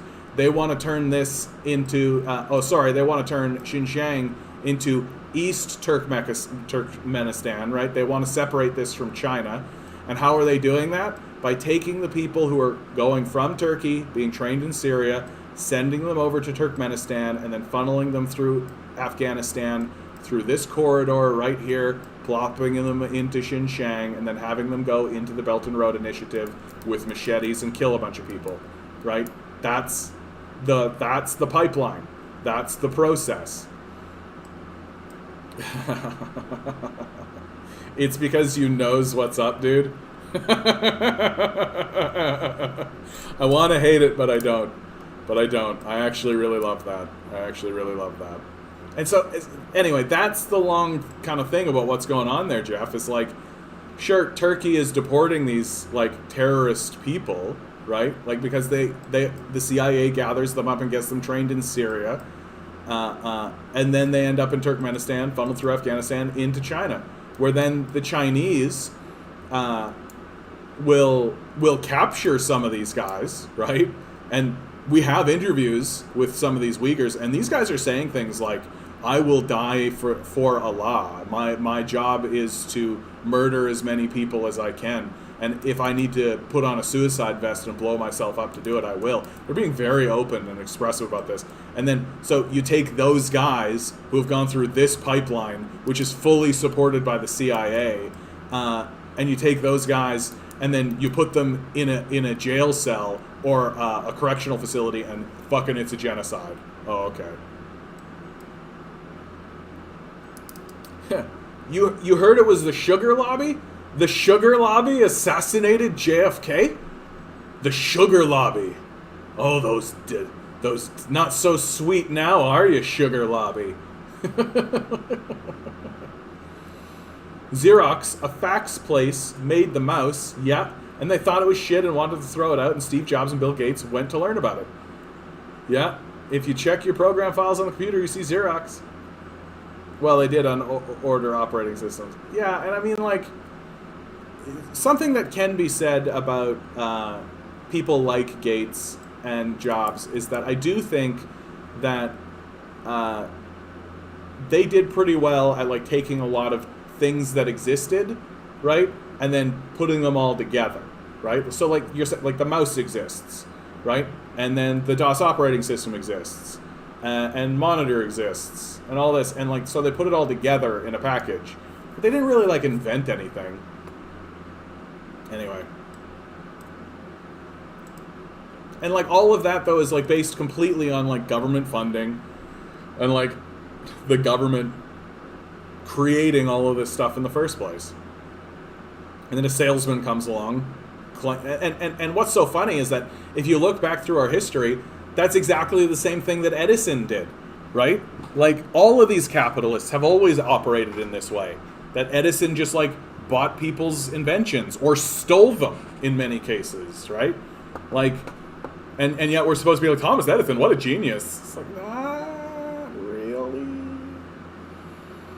The problem with billionaires not paying taxes isn't even primarily that we need the tax revenue. It's that they use that wealth to manipulate the political system. Yeah. Like, yeah. Having a single billionaire is dangerous. I'll say it again and again until the day I die. A single billionaire is dangerous. And I don't mean a single billionaire with billions of dollars. I mean like a single person with $1 billion is a massive, massive, massive, massive problem. Conservative MPs opposed a motion to condemn Islamophobia in 2017. After the London hate crime, advocates say their condolences ring hollow. Yeah. Stop voting conservative. Just make it so that they have no power. Like, instead of allowing them to be the leaders of the opposition, maybe they should be the radical fringe group that they actually are. Toronto Council votes 22-3 to provide water to people in homeless encampments and to rotate water trailers around the parks for everyone's uses. Dissenting voices were DMW, I don't know who that is, Holiday and Thompson. So sociopaths, right? Like black and white. So it's nice to know that the Toronto City Council is actually addressing these camps. That's nice. B, requisition some houses and get these people in those houses, right? Confront capital. Stop being little bitches about it, because that's all you're being. You're just being a bunch of little bitches. Requisition some houses, requisition some units. Say to the capitalists, too fucking bad. You already have 33 of these. You don't need them. And get these people out of these tents into homes. And in fact, restructure your whole city to act that way. Tell these fucking guys to go get bent. I mean, I know you're cowards, so you're not gonna do that. And like this idea that like, oh yeah, the tent city, that's fine. In fact, we'll have a water trailer there, right? That's a little crumb. That's exactly how liberals operate. Oh, that's such a bad situation. What can we do? We should have a bake sale. Let's have a bake sale, and then we can donate all that money and maybe get them like a new pair of shoes or something. You know, like, oh yeah, that'll help them. Yeah. Oh, I feel so bad for them. Oh, what are you doing tomorrow, Brandy? Oh, you want to go to brunch tomorrow? Okay, yeah, great. After the tennis match, sure. Fucking liberals. The sugar lobby and the FDA knew that sugar was the cause of obesity and diabetes, but they hid the information and blamed calories, which is why there was an explosion of low-calorie products. Yeah, turns out the sugar lobby is a sociopathic organization too. I like your idea of branding the encampments. I would love to see a big Ford Nation sign on one, right? Yeah, that's right. This is Ford Nation. This is what they're doing. Hey, buddy, you want to come up? You want to come up? You want to snuggle? Okay, buddy, if you're going to... Oh, you're going to whine at me. You want attention. Well, buddy, I'm doing a stream. Okay, you're going to go under there? You're a good boy. You're a good boy. You need some peanut butter? You need some peanut butter? Here's some peanut butter, buddy. Look at this. Peanut butter puggy time, peanut butter puggy time, peanut butter puggy time, peanut butter puggy time. Way back, way back. Okay. Good boy, buddy. Oh. Yeah. I like alliteration. So it's like Doug Dens, right? Or like Ford factories. But like calling one of them straight up Ford Nation, that's hilarious. Hold on. Carpenter faces $15 million lawsuit for criticizing sexual harassment comments in construction podcast? Who's fucking suing this guy? All Male Podcast talked about catcalling and potential sexual assault. Two men aired remarks about catcalling and trying to grab women have filed a $15 million defamation against a carpenter who criticized that remark. No, that's not going to happen. Like, that's not going to happen. Like, we if you say some offensive remarks, which we live in a free country, you're free to make offensive remarks if they're not like threatening people's safety. Like if you're not trying to incite violence.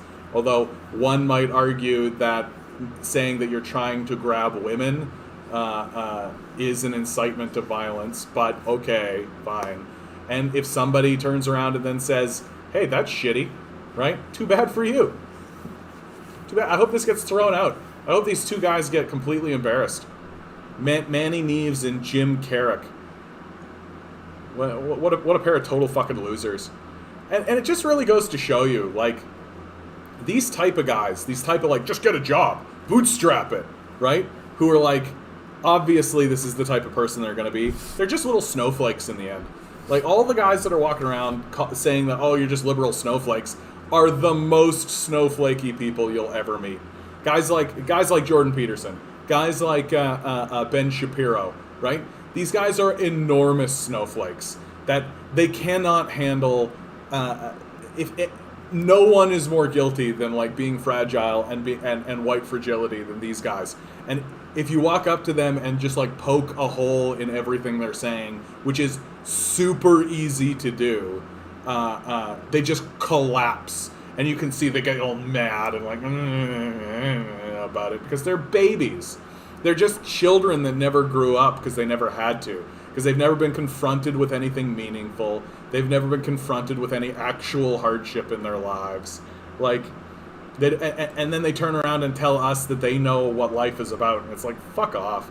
Like, you guys are just fragile little babies. And a thing like this is exactly that. It's like, yeah, we should grab women and grab them by the pussy. Ha. What? You think I shouldn't say that? $15 million lawsuit. How dare you? How dare you?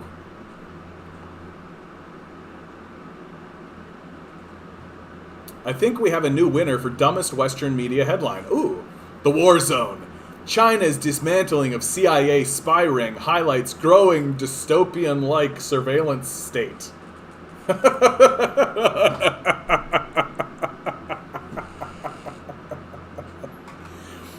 China's dismantling of CIA spy ring highlights growing dystopian-like surveillance state. Wow. Talk about, like, needing to do, like, a... Sorry, bud. You're right. You're right. Sorry, DJ. Oh, you're so...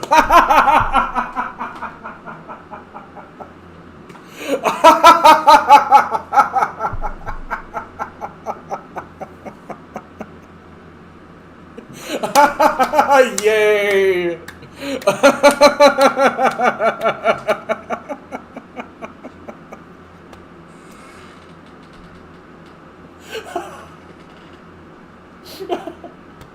Oh, but do you just like lurk around? Are you just lurking in the background the whole time, waiting to pop in with that, bud? I hope you are.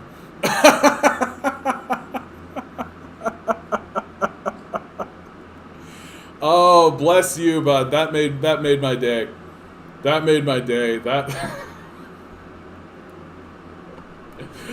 perfect. That's perfect. And DJ, again, yeah, you're right. My apologies. I probably shouldn't shout that. I don't know where you guys are. You could be in a library right now. Oh, did you just like pop in and it was just like right then? That's so funny. That's so funny, man. Vote for Pedro. Hey. Pedro Castillo, winning in Peru. Hasn't been like officially declared, but it's looking that way. Commons passes NDP motion pushing feds to stop fighting indigenous children in court. Yeah, this is a ridiculous story. Like, the idea that the federal government... Oh, a non-binding NDP motion. Okay. Yeah, it is just a start. But still, who moved forward on it? Did they say? Oh, wow, 271 votes in favor, 0 against. That's really non-binding. You know it's non-binding when everybody votes for it, right? And then they can point at it and be like, look, we're doing stuff in this non-binding thing.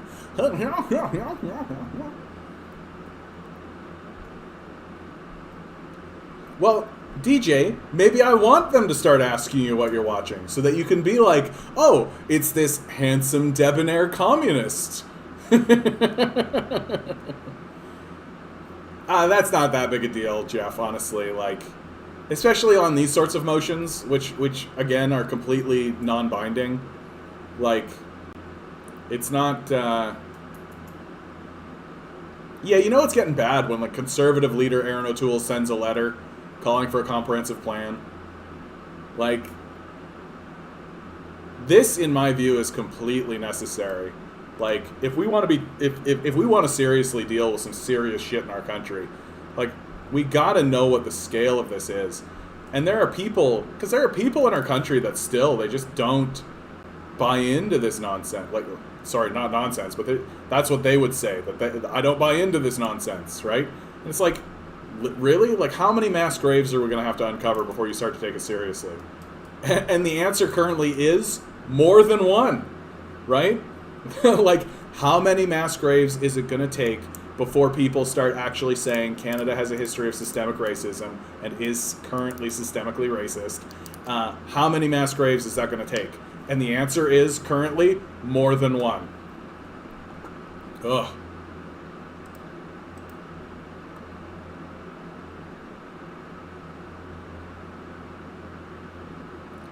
Sign the open letter, clamp down on banks profiteering off customers during a pandemic. Yeah, I mean, like, you can sign that open letter all you want. You just gotta get rid of these liberals. Like, you just gotta get rid of these liberals. Like, the liberals are gonna, like, for God's sakes, the liberals put up the Canadian Infrastructure Bank, right? You guys hear me talk about this all the time. I go on about it all the friggin' time. The Canada Infrastructure Bank is the entrenchment of capital in the system erected by the liberals. Like, they don't give a fuck. Like, as long as you keep voting for them, as long as you keep putting them into power, they're gonna keep selling you out to banks and corporations. They're obviously gonna do that. How do we know? Because that's all they've ever done. That's all they've ever done, right? Like, I just don't get. Like, I completely understand the people who voted liberal the first time, right? The first time I'm like, yeah, okay, like, I get it. I get where you're coming from. The second time even, I was like, really? Like, they definitely lied about electoral reform. They are not moving forward on all their kind of stuff. And then they ended up with a minority government, and I thought to myself, like, yeah, and I feel like that's mainly coming because people are like, oh, I'm afraid of the conservatives, right? Like, I don't want the liberals to get in, or I don't want the conservatives to get in, and a lot of my ridings are, like, pretty thin between conservative and liberal, so I gotta vote liberal. And I'm like, yeah, okay, I get where you're coming from. At this stage in the game, what I'm seeing on the world stage, there is zero reason to vote liberal. Like, I think if you're voting liberal, even if you're in this situation, where, oh, the conservative might win, I'm like, so? Like, so? What's the difference? For real, what's the difference? Outside of, like, one of them's wagging a little pride flag that they then ignore and don't pay any attention to. Like, what's the difference? You still go to work, you still work your ass off for some corporate guy who's going to steal all your money and then tell you to go get fucked while you live in a tent, right? Like, that's liberalism for you. Wine Rack is on strike. The teachers' union holds stock in it for their pension and wouldn't support the Wine Rack employees, and it's getting very little coverage. Holy cow. Wine Rack strike.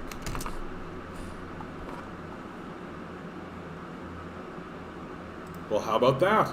So much for me going to get a bottle of wine after this. Wine Rack's unionized workers began a strike Monday in the Toronto area after failing to reach an agreement with the company.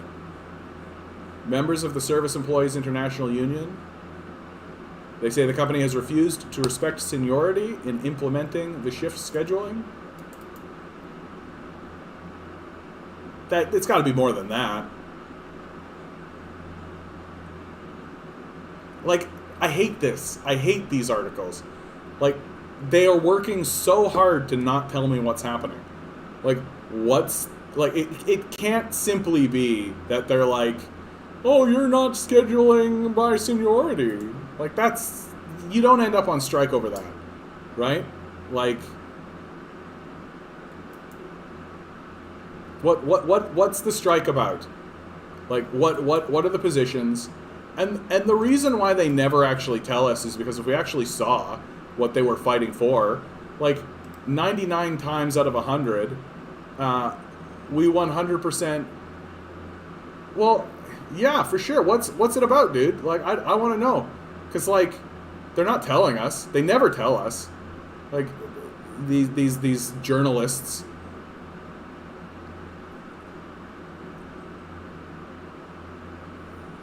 the significant outstanding issues. Well, okay, and what are the significant? Okay, maybe this has the email in it. On May 10th, union members voted yes to strike. 86% majority. That's pretty healthy. Murphy.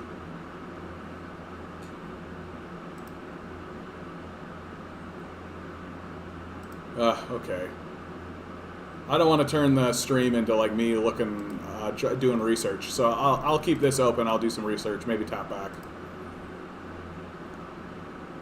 Yeah, this is it, right? This is the system. Capitalism, right? Like, there's your bed. There's your homeless. Maybe fucking put 2 and 2 together. Nope, can't be done.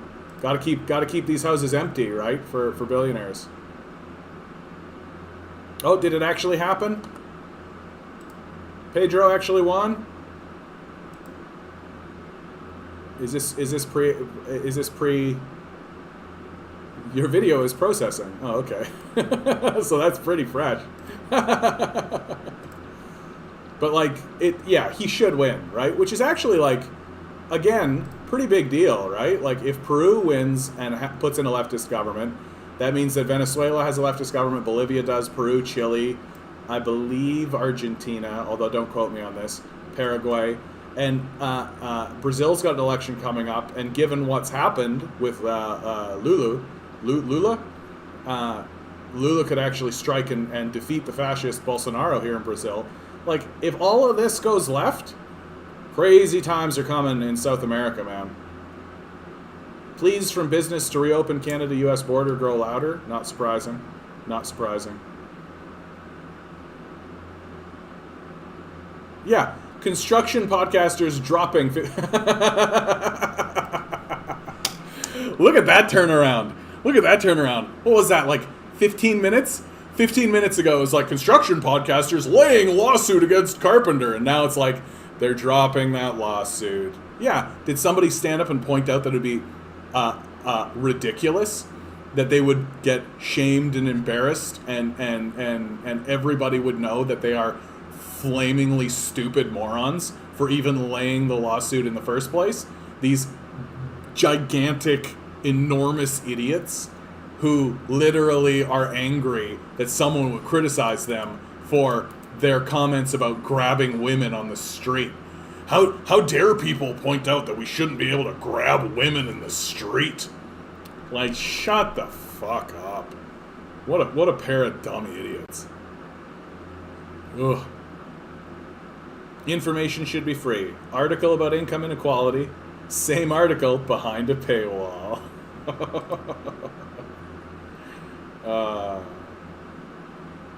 Hey Jeff, maybe get me contacted with that friend. I would absolutely talk to any of these people, right? Like I think that part of what's going on is just like nobody's actually talking to these people at all, and it's just like getting funneled through the corporate media, and the corporate media is not going to actually tell you anything, right? Because if they actually told you anything, then you might actually side with the strikers. Brilliant picture. Brilliant picture. Coming out of Grey Bruce.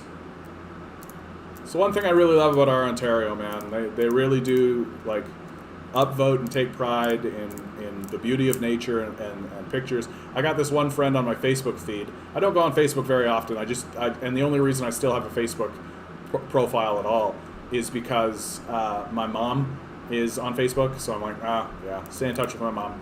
And so I'll be going through my Facebook feed, and it's all the anti-capitalist, like the world is dissolving, crazy stuff. So I'm doing this, and I got one guy who lives in Winnipeg, a university buddy of mine, and he takes pictures of birds, and that's it. He takes a picture of a bird that he really likes, and he's got like a high-def camera, and he takes really great pictures. And every time I hit one of these bird pictures, I'm like, oh, so the world is falling apart and everything. And I just like hit the bird, and I just feel the bird like infusing its spirit into mine. And it's like this weight lifts off my shoulders, and like energy dissipates in the air. And I just pause and look at this adorable little bird for just like way longer than you would expect someone to pause and look at a picture of like an adorable little bird. And then I have to always send him a faux frustrated message of like, how dare you post something so beautiful and wonderful in front of me while I'm trying to rage. Is it a good time for a federal election? I don't think there is going to be a good time for a federal election, man. Like, Justin Trudeau and the Liberals are trying to like throw a dart at a moving target is what they're trying to do. They're trying to line it up and be like, okay, so polling data looks good, right? There's nothing crazy going on, right? Cases are going down in places like Ontario where we want to make gains, right? So they're just trying to throw the thing at the dartboard and hit it, right? And it's going to be risky no matter what they do, but they got to call it eventually. And it's and the other parties are also making it pretty clear that they are not going to do a vote of no confidence. That there's been a lot of opportunity to do a vote of no confidence against these Liberals. So they're making it pretty clear though that they're not going to do that because nobody wants to get, especially in the middle of a pandemic, especially in the middle of all this nonsense. None of these parties want to get pegged as being the reason why. The NDP could force it, but historically, when the NDP does force it, they pay for it. Because Canadians have shown, remember, we're talking about like buck a beer types. We're talking about like, they're voting Liberal things like a good idea, right? Like, the party that gets blamed for why the election is called pays for it at the polls. And it's just a truism at this point that if you preemptively call an election, if you force a vote of no confidence, and it's not like totally legitimate, right? If it's just over like petty politicking or even like small scale issues, you're going to pay for it. And we've seen it again and again and again. We've seen it happen over and over again. And so Jagmeet Singh, right, fairly, like he's the leader of this party, and he hasn't been the leader for that long. He's not going to, he's not really willing to upset the apple cart and take that risk, I think. And it would be very risky. I think it would be very risky. You got to get out. Yeah, it's too depressing to pay attention to this stuff all day. You're absolutely right, Onward. You're absolutely right. I try to get down to the beach as often as I can. These last couple of days have been like way too hot to want to do that. And right now I've got my little puggy puppy, so I spend time with him, which is really, really nice. Sometimes I get caught on the computer and then I look at him and I'm like, oh, let's go give him some scratches and some pets for a little while. And then he starts begging for food and I'm like, oh yeah, well, we knew this time would come. It's the end of the pandemic. People are politically motivated. I think that's completely accurate, Ward. I think that's completely accurate. And I just think that the Liberals are trying to, like, how do we throw this dart so that it satisfies people so that they don't get angry at us for calling this election, like, preemptively or, like, disrupting them in the midst of this pandemic, right? While simultaneously not giving them enough time to come down from the bump that the Liberals are enjoying. And this is just a truism of power, right? If you are in the midst of a crisis, the ruling party enjoys a higher polling, a higher approval rating amongst the populace. And it's usually by about 10%, which in Canadian politics is very, very, very significant. Very significant. 10% is a lot. I know, buddy. I know. Canadian politics. We're doing Canada. We're doing politics. This time it wasn't Nazis, it was politics. Politics.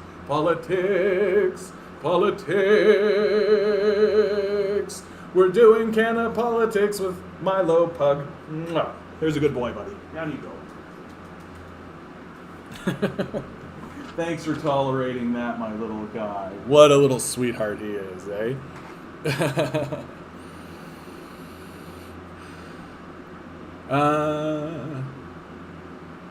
I'm in Georgia. It's not only hot, it's like 80% humidity. Oh, buddy. Yeah, Georgia. Georgia temperature. 26 is pretty hot, dude. Pretty hot. Pretty hot for, what time zone are you in? Is it 8 o'clock where you are? So, like, you were up in the 30s for a little while there. And, like, and that's on a cloudy day, too. And this kind of, so yeah, you got, like, right now the humidity's 73, so it would have been higher earlier. Oh, brutal. Stay cool if you can, bud. Jeff's deleting messages. What'd you post, Jeff? Was this something incriminating? Was it where you were confessing where the bodies were hidden? Yes, I'm curious if you've ever heard of the Starlight Tours controversy in Canada. Yes, Onward to Dystopia. This is something that I think should be on the forefront of people's minds. Like where this was something that happened in Saskatchewan, where they would find like a drunk First Nations person or just a First Nations person, and the police would pick them up, and then instead of driving them back to their home or even to the police station, which is what they would say they would do, they would drive them like miles out of town and then just drop them out into the middle of nowhere. And there's this really great Starlight Tours wall comic. There's this really great, somebody really hit this, Poland Ball, who does these like little cartoons. Okay. There we go. Drunk and wandering again, eh? Get in the car. Ugh, fucking pigs. Right. Was that the station? Miss your turn? Nah. Get out.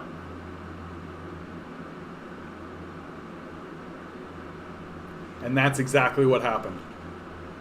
This little cartoon is like incredibly powerful because it shows exactly what they were doing to these First Nations people. They were taking them, and they weren't even taking them to the station. They were dumping them off miles outside of town. And some of these guys froze to death, right? You just dump them off out in the middle of nowhere. They freeze to death because it's Saskatchewan, baby, right? Like, absolutely vicious, absolutely brutal. Unacceptable. Just unacceptable. If I found out that a police officer or RCMP officer or something that I knew had done that, I would not be friends with them. Very simple. I would not participate.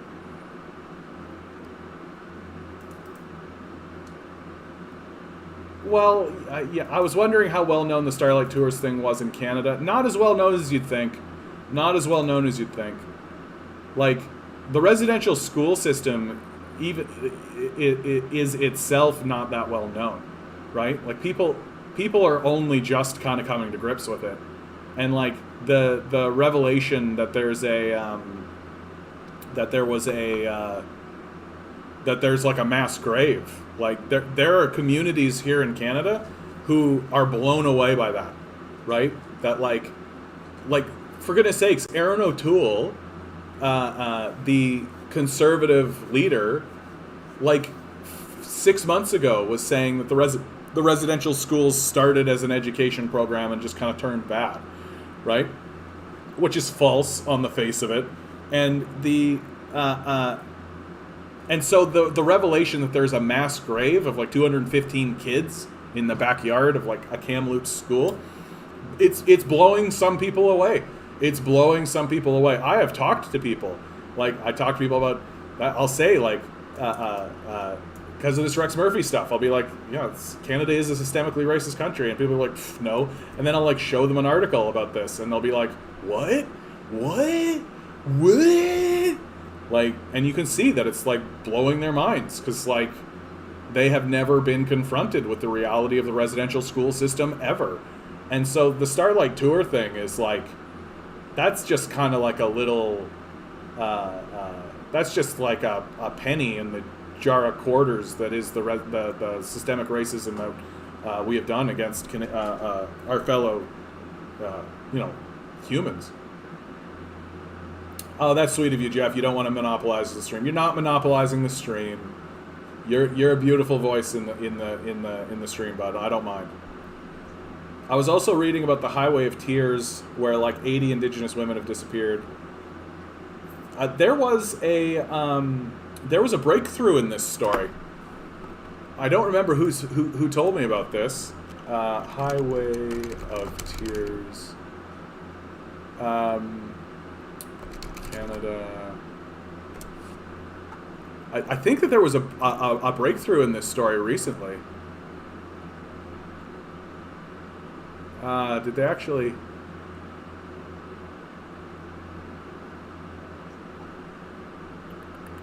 Sorry, guys. Don't like dead air. Don't like dead air. Don't like. Okay, I think this might be a different situation. This might be. Yeah, this is in the United States. Is this in the United States? I just want to make sure we're talking about the same thing. Yeah, no, this is exactly what we're talking about. I thought that they found one of these guys. That they found somebody. I thought that they found somebody fairly recently. Yeah. 3 serial killers are among those charged.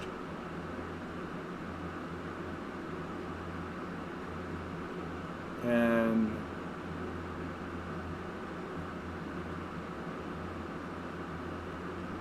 oh yeah. Just ridiculous, man. And like and one of the stories I saw, I don't think it was from here, but one of the stories I saw is that like literally all they did is just post a police officer on the road where these indigenous women have been disappearing, and they just posted a police officer there, and late at night, police officer sees like this truck like pulling around or something, and then so he just does like a routine stop bullshit like tail light infraction or something, right? And the guy's got like bloody tools in his back seat.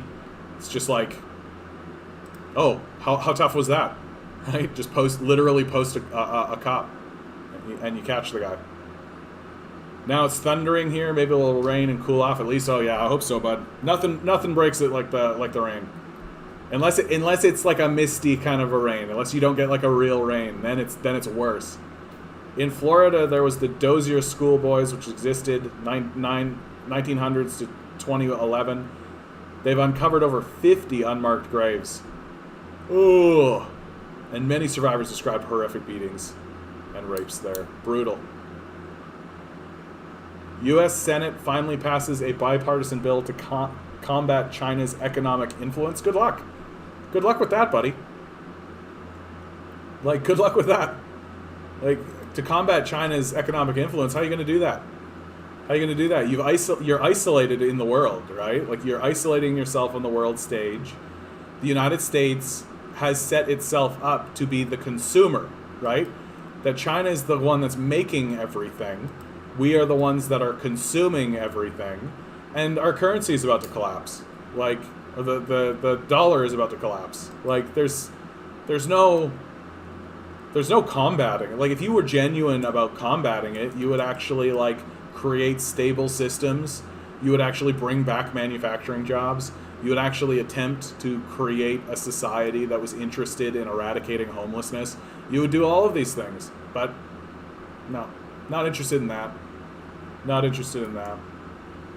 Rural Canada is getting some light shone on it, yeah. If boys escaped, the local townfolk would get rewards for turning them in.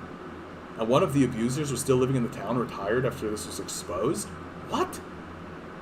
What the fuck, man? What is happening in Florida? No wonder Florida is such a goddamn shit show. Yeah, it's interesting what the Senate can actually agree upon for once. Yeah. Well, when it comes to xenophobia and blowing places up, the Senate is fully on board, right? As long as it's completely racist and will destroy the society a little bit more, but make a couple of billionaires a couple more bucks. Unanimous support. Oh, here you go. Jeff Bezos versus typical American household. Like, Total taxes paid. Typical American household. During recession, many people have lost value in their homes. Yeah, doink. Wealth growth. Total taxes paid. Like, our society is garbage. Like, we live in a garbage society. Like, I just, like, I completely understand why there are people who are trying to defend Western civilization and acting as defenders, because they never grew up and their mommy changes their diaper and their mommy makes them lunch, and, like, they don't need to actually have thoughts, or, like, and all they've ever read are other white supremacists who also were primary beneficiaries of this hierarchical system of death, which is destroying us completely. Like, I understand that. It's just, we shouldn't listen to these baby men that never grew up, right? We have gulags. We just call it... First of all, this guy, Existential Comics, every tweet is on point. We have gulags. We just call it prison labor. We have secret police. We just call it undercover cops. We have brutal crackdowns on dissent. We just call it riot control. Everything they tell you to hate about other countries, we have right here, right now. Fight it at home. Yep. Hyde Park Zoo opens June 11th. I hope that capybara escapes again. That to me is like the greatest story that ever happened here in Toronto. Is that there's a capybara, 2 of them in fact, and if you don't know, capybara. These are classified as rodents, but they're big, right? And they're actually renowned for how peaceful they are. Look, yeah, there you go. There's a good picture. And they like hang out with other animals, and are like here's a good bunch of monkeys hanging out with a capybara, and the capybara is just like, that's cool, bird landed on them, totally cool. And there are pictures of them hanging out with like crocodiles, dogs, all this kind of stuff. They're just like the most chill creatures that exist in the world, and the Toronto's Hyde Park Zoo had 2 of them, and it got nice, and then the capybaras escaped, and they just vanished, and nobody could find them. There were searches, like nobody could figure it out, and like a big APB went about, and everybody I talked to was just like, yeah, capybara's escaping, you go capybara.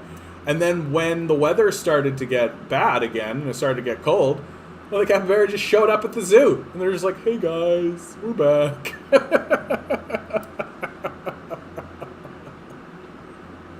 I love that story. Just in the middle of the horror show, it's always good to remind yourself that they're like just living Zen beings who are like, oh, we'll just chill out over here, it's fine.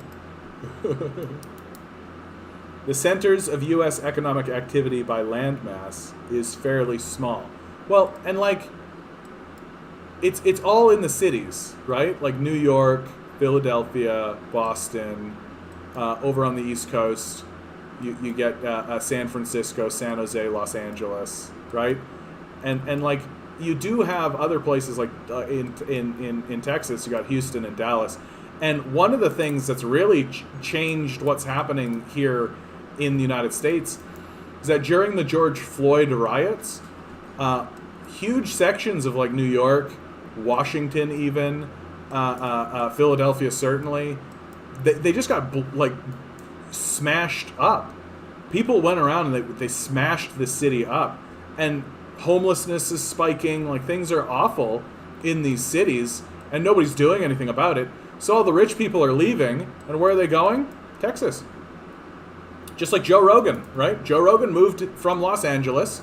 He now lives, I believe, in Dallas. Could be Houston.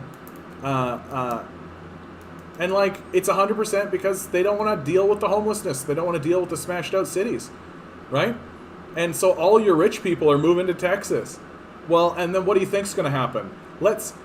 So all the rich people moved to Texas, right? Because they didn't experience this George Floyd ridiculousness.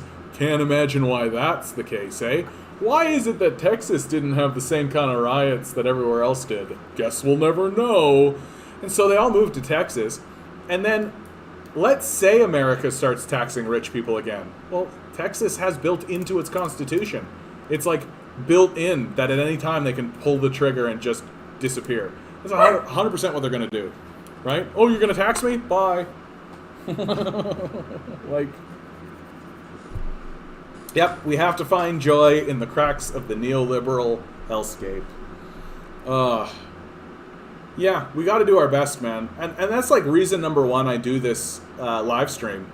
Because, like, we got to get it out. Like, we got to get it out. We got to keep talking about this stuff. Like, we got to get it out. And we got to confront these demons that are manifesting in our world. Right? And, like, we got to spread information around. We got to talk. And we got to get out on the streets. I haven't, I've noticed this last week there wasn't usually there's a protest I go to at least once a week. Hasn't been one this time. Not this week. Don't know what that's about. Maybe I'm just not as well connected as I think I am, which is probably true, honestly. Employment drug screens should be illegal, for sure. They're only used for low-income or moderate-income jobs. Not once since obtaining my master's degree have I had to submit to a drug screen. It's a tool for discrimination. It's absolutely what it is. It's absolutely what it is. People brag about how red states here don't have homeless people in the streets or whatever, but poverty is far worse in red states, but it's hidden better. Well, and let's be straight, dude. It's because the red states, they do shit like these Starlight Tours, right? Like the red states, like, oh, you're homeless? We're going to drive you out of the city and drop you off, right? Like, they're going to set up like a trailer park, right? You can be as poor as you want in this trailer park outside of the city. Oh, that's all right, Barnabas. We all need our sleep, man. Get it in while you can. Get it in while you can. Good to see you. Good to see you, bud. And like that's sort of that is the goal of the wealthy in our cities and in our countries, is to make homelessness invisible, is to just invisibilize it. Because if you can make it invisible, if you can make it so that nobody can even see it, right? Like here in Toronto, we recently cleared out one of the tent cities, right? Was it one of the tent cities that was in a poor neighborhood? No, it was a tent city that was in a commercial district where rich people would see them, right? So it's just this effort to make it invisible. And of course, like, John Tory, who I think didn't really even know it was happening until it was happening. He's like, oh, it's a safety issue, it's a health kind of thing, all that sort of stuff. Yeah, sure. Okay. So to confess, I own a company, Game Design. I started it after being at EA. It's never made money because I funded it with any cash I had. So WorkSafe BC wants all my records to prove you made zero income. How annoying. This is why we need programs like a basic income, like a universal basic income. Everybody should be supported. It should just be assumed that that is what is the right thing to do. Have you been designing a game, Barnabas? Have you been actually like working towards creating something? So suspicious that a company paid out of pocket is zero. Well, and you probably haven't released anything yet, right? So you're like making something, and then you're going to release it. Well, kinda. That sounds like literally every artist I've ever talked to in my life, bud. Yeah, I'm kind of working on something, kind of. Yeah, Exxon put our families on the street, and now it's personal.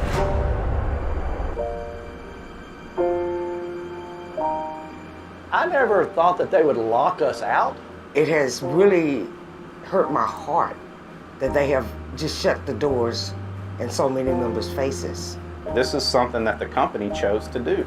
They locked out their employees. They're highly skilled, trained, and competent employees. They talk about competitiveness. It has nothing to do with competitiveness. They're going after safety, job security, seniority. Just to break the union. The only reason the company's fighting the way they are is to break the union. So the last meeting we had with the company, we had a sidebar, and the HR manager looked at me and said, Mark, this is just business. No, once you put my family out on the street, once you put my 650 brothers and sisters on the street and their families, it's personal.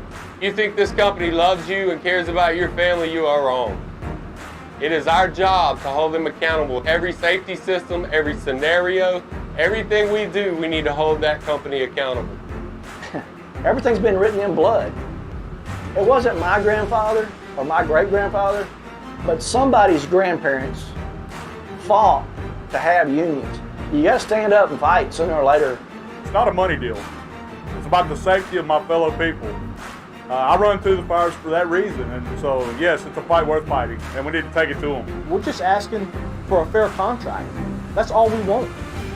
We want to work in a safe facility. We want our jobs to be secure, and that's it. And leave our seniority alone. Our folks back in February were identified by... Sorry, I'm pausing this for just a second. Hoot Landry. This guy's name is Hoot Landry. Oh, that's a hoot. And of course he's like, speaking with that, I've been smoking my whole life. Oh, Hoot Landry down by the pub. Yeah. Like, once you're homeless or you have a personal tragedy that you can't recover from, you're essentially out of the club. You're a non-citizen. That's exactly it. And that's the way they like it. Like, that's the thing I keep trying to remind people. That's how wealthy people want it to be. They don't want a safety net. They don't want to create a society where people can be safe. They don't want any of that. They want you to be in despair. They want you to be filled with anxiety. They want you to be on the precipice all the time. That's what they want. And when people fall down, right, all they're going to do for you is sick somebody like Jordan Peterson on you, to shout at you and say you got to stand back up, right? Stand up straight with your shoulders back, that kind of shit. That's all they're going to do, right? They're not going to do anything like create a social safety net or any of this kind of stuff. And that's strategic. It's on purpose. They spend more to keep it that way because they want it to be that way. So here's my argument. Why ain't the union taking Exxon to court? Maybe they are. I don't know how I feel about unions in general. I mean, my general opinion of unions is that they are necessary in a capitalist structure, which is by its definition antagonistic and sociopathic. And so you have to form collective groups in order to fight back against these rapacious sociopaths, but can oftentimes be completely co-opted by capitalists themselves. It's easy to co-opt a union leadership, right? You just need to take over a couple of people, right? And if you have $1 billion, that's easier to do than you think. But like, if the workplace was owned by the people who did the work, do you need a union? Isn't the place itself just a union that owns the place? Right? So, I mean, I think practically speaking, we should have unions, given what we're facing right now. But theoretically, we could probably move forward without them. Hoot Landry should get together with John Hickenlooper. Yeah, man, that's a great name. John Hickenlooper. Rhode Island working on a 50% worker co-op owned cannabis shop. Yeah, I saw this. Yeah, it seems like there's a lot of momentum moving towards worker co-op structures. Just get a new 104K at a year job, yeah. Superstar union, garbage. A union, a group, a Soviet, for the lack of a better term. I prefer worker co-ops better. I have no say in how our dues are spent. Yeah, exactly. The hierarchy structure of a union that generally exists means that it can be easily co-opted, right? It can, and just how politicians can be co-opted, right? That you can just kind of grab a hold of the one person who makes the decision and signs the paper, and just be like, "Hey, I'm a billionaire. You want to be my friend?" And that's it. You're done, right? You don't need to confront like a group of people, right? And like a co-op, why is there a capitalist involved in this process at all? Like, that's the question I keep asking. That, like, so there's a worthless parasite who does no work, offers no value whatsoever, and just hoards resources, and you have to placate this delusional, out-of-touch, never worked a day in their life sociopath in order to get anything done in your society. Why? Like, why? Why are we still moving on with this absurdist nonsense and pretending like it's normal at all? Yeah, I hear a variation on learn to code still all the time. Well, and I've actually heard an argument that says that the learn to code riff is actually being done to lower the wages of coders, right? That if more people learn how to code, it means that it dilutes the labor market more, and it means that they can pay coders less, right? Like, that's the actual push behind the learn to code grift, which makes sense to me. We need a safety net below which people won't fall, because not everyone will succeed. Well, and define this, please. Can you define success? What is success? What does that mean? People keep telling me about success and what it is to be success. And exactly, a 50-year-old truck driver ain't gonna learn Python. That's for sure. That's for sure. Right? Like, it was always an embarrassing thing at the start. And then when these guys start talking about, like, okay, well, success means being able to pay your own way, right? Like, I hear that. Success means being able to pay your own way. And I'm literally like, so every housewife in 50s America, 60s America, every woman who's rearing children, right? Failures. Every single one of them, right? Because they're not paying their own way, right? Like, we should be paying them. Like, they're doing important work. There's a reason why nobody's having kids anymore, because we're all exhausted. But, Jeff, I just think boycotting a self-checkout, like, it's a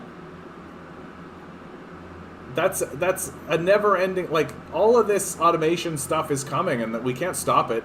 We can't boycott it away.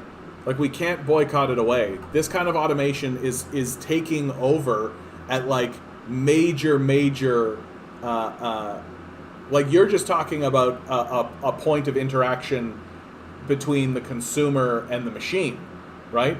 But the amount of automation that's happening behind the scenes, right, outside of that grocery store, into the fields, right, like, from the field to the table, the amount that system has been automated is astounding. And it's something that nobody knows about, but, like, it used to take, like, 95% of the populace to create food for the populace, right? And that would be, like, subsistence, right? You'd be like, your population would not really grow very much with all of these people working. Now it's 2% of the population. Now it takes 2% of the population to grow more food than we need as a population that's like 10 times larger. So we have to face up to the reality that automation is coming, automation's here. Like, we're not facing up to the reality that automation is coming. We've got to face up to the reality that automation is here, that it already has disrupted our societies, that everything is much different because of the level of automation that we've all experienced. And what we're experiencing isn't a problem of wealth or the amount of bounty that we have. It's strictly our access to it. That we've allowed a small group of sociopaths to monopolize the food and shelter industry. And the fact that there is even an industry, right? Like, it's not an industry. This is something that's necessary. I don't understand how it's anything but a national security risk. I don't understand how our military isn't saying, like, no, everyone needs to be food and sheltered. Like, that is a national security risk. Like, I don't understand how it's not a far right.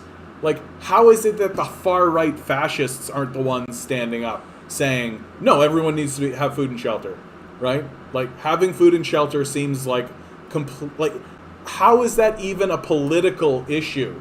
How is it even a political issue to say everyone should have food and shelter? And you know what I never hear the Rex Murphys of the world talk about? You know what I never hear the Jordan Petersons of the world talk about? Hey, why shouldn't everyone have food and shelter?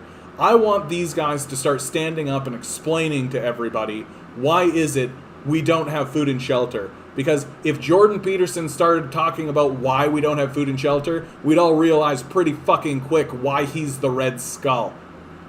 That fucking author pegged Peterson. Peterson is the Red Skull. And if he started to talk about why people shouldn't have food and shelter, which has to be his point, because he's a defender of Western civilization, we'd realize pretty fucking quickly why he's the Red Skull.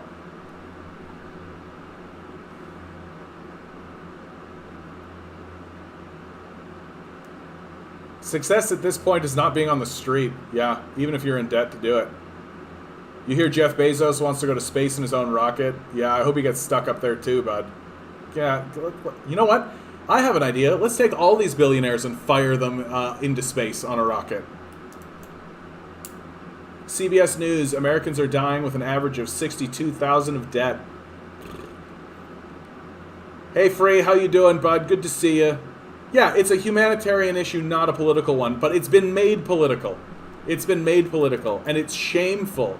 It's shameful that the people who are standing against things like a basic income, that the people who are standing against getting food and shelter for everyone aren't being asked why. They're not being asked directly, why do you think people should not have food and shelter? It's a complete failure of our system that these people are not being asked that question. Umair Haque had an article about how America is dying in debt, a negative net worth. The average American will effectively save nothing, own nothing, and earn nothing. Yeah, it's neo-feudalism. It's neo-feudalism. And it's not because Americans aren't working. That's what the average American life is. Yeah, it's neo-feudalism. Like there's no other phrase for it anymore, right? We have these tech billionaires, right?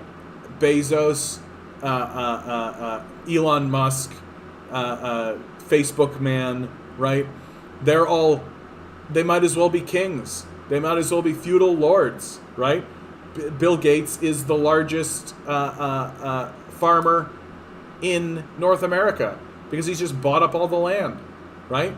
And like eventually, shouldn't say eventually, currently, if you don't work for one of these billionaires, then you don't work.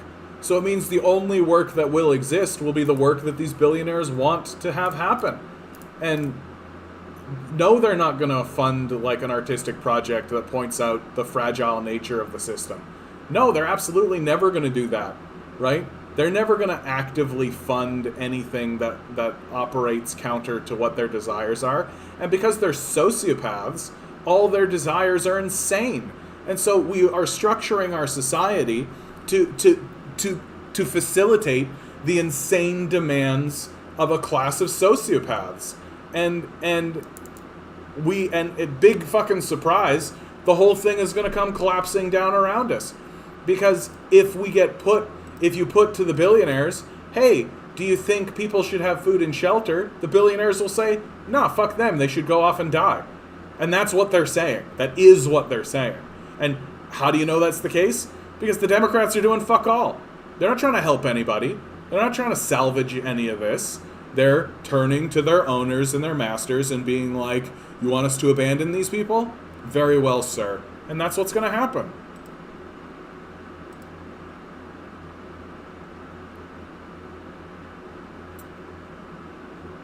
Councillor Stephen Holiday of Etobicoke says he'll vote against the increased sidewalk snow clearing service in Old Toronto and East York. He says the current system, where residents are responsible for clearing snow from in front of their properties, works fine. Delusional, out-of-touch white men say all kinds of funny things. It's interesting watching average libs realize that Biden's going to accomplish very little. It's starting to sink in. Yeah, well, and this time around, like last time around with Obama, there was at least this, it was easy for people to delude themselves because of the cultural significance of Obama's victory, right? And it was culturally significant. It was culturally significant. But it let people just shut right down and be like, oh, okay, Obama's in power, hope and change, right? So he's obviously going to try to change things. And it's only like after Trump got in, I think, that many of these guys kind of, you look at Obama's legacy and realize that he doesn't actually have one. That his legacy was just continuing the project. He expanded the wars. He bailed out Wall Street again. entrenched capital into the system more deeply, right? That he didn't really fight capital at all and wasn't interested in fighting capital. Which is, if you're saying that you want to change things, that means you need to fight capital. Whereas this time around, there's not so much of that delusion. Like, people know, like, it's not culturally significant that Biden won. Like, it's culturally significant. Yeah, expanded the drone program, that's right. The libs also know subconsciously, at least, that the wolf is still at the door. The right wing is going to return with a vengeance, and this time it's just a waste.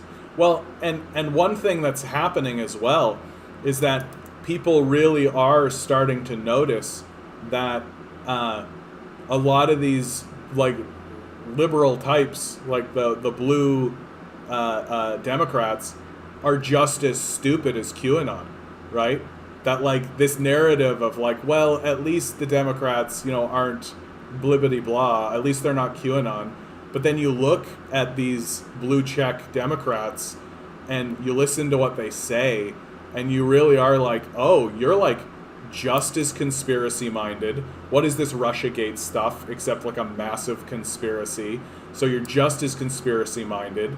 You're just as stupid when it comes to politics. You're just as utopian. Like, you're throwing your weight behind, like, AOC and Bernie Sanders, who are, like, not going to do anything and have shown that they're not going to do anything. And so you, like, walk away from it being like, well, what's the difference between, like, a QAnon guy and a Blue Anon? Fucking very little. They're just as stupid. And, like, and so when it comes time to vote again, people are going to go to the ballot box. Their lives are going to be significantly worse because the Democrats are not doing anything in the face of this, and they're going to vote for Donald Trump again because Donald Trump's going to win again because he's the guy who's got the support and there's nobody else. No minimum wage, no public option, no voting rights, no student debt relief, no legalization of marijuana, and in many cases these things have actually regressed. Obama had momentum when they seen Hillary was not going to defeat him. He was taken off a plane for a few hours. If I was a conspiracy theorist, I might believe the CIA reprogrammed him. I mean, I think Bill Hicks said it best, right? You just take this president, right? You sit him down in a room, you show him some footage of the Kennedy assassination from an angle that no one's ever seen before, right? You finish the video, flick on the lights, look at him and say, any questions? That's Bill Hicks. They could do it if they chose to, but I would still vote Dem over crazy. But this is just it. People are starting to realize that they're both crazy, right? Like, the Russiagate nonsense, like, is crazy. The Democrats are... Sorry, just... Oh, yeah, okay. Like, the Democrats are just as crazy, right? They're just as crazy. They're not better. It's just that they have this sort of veneer, right? They want the bombs that they drop to have a pride flag on them. That's it. That's it. Oh, okay, guys. We are coming to the end of this here podcast.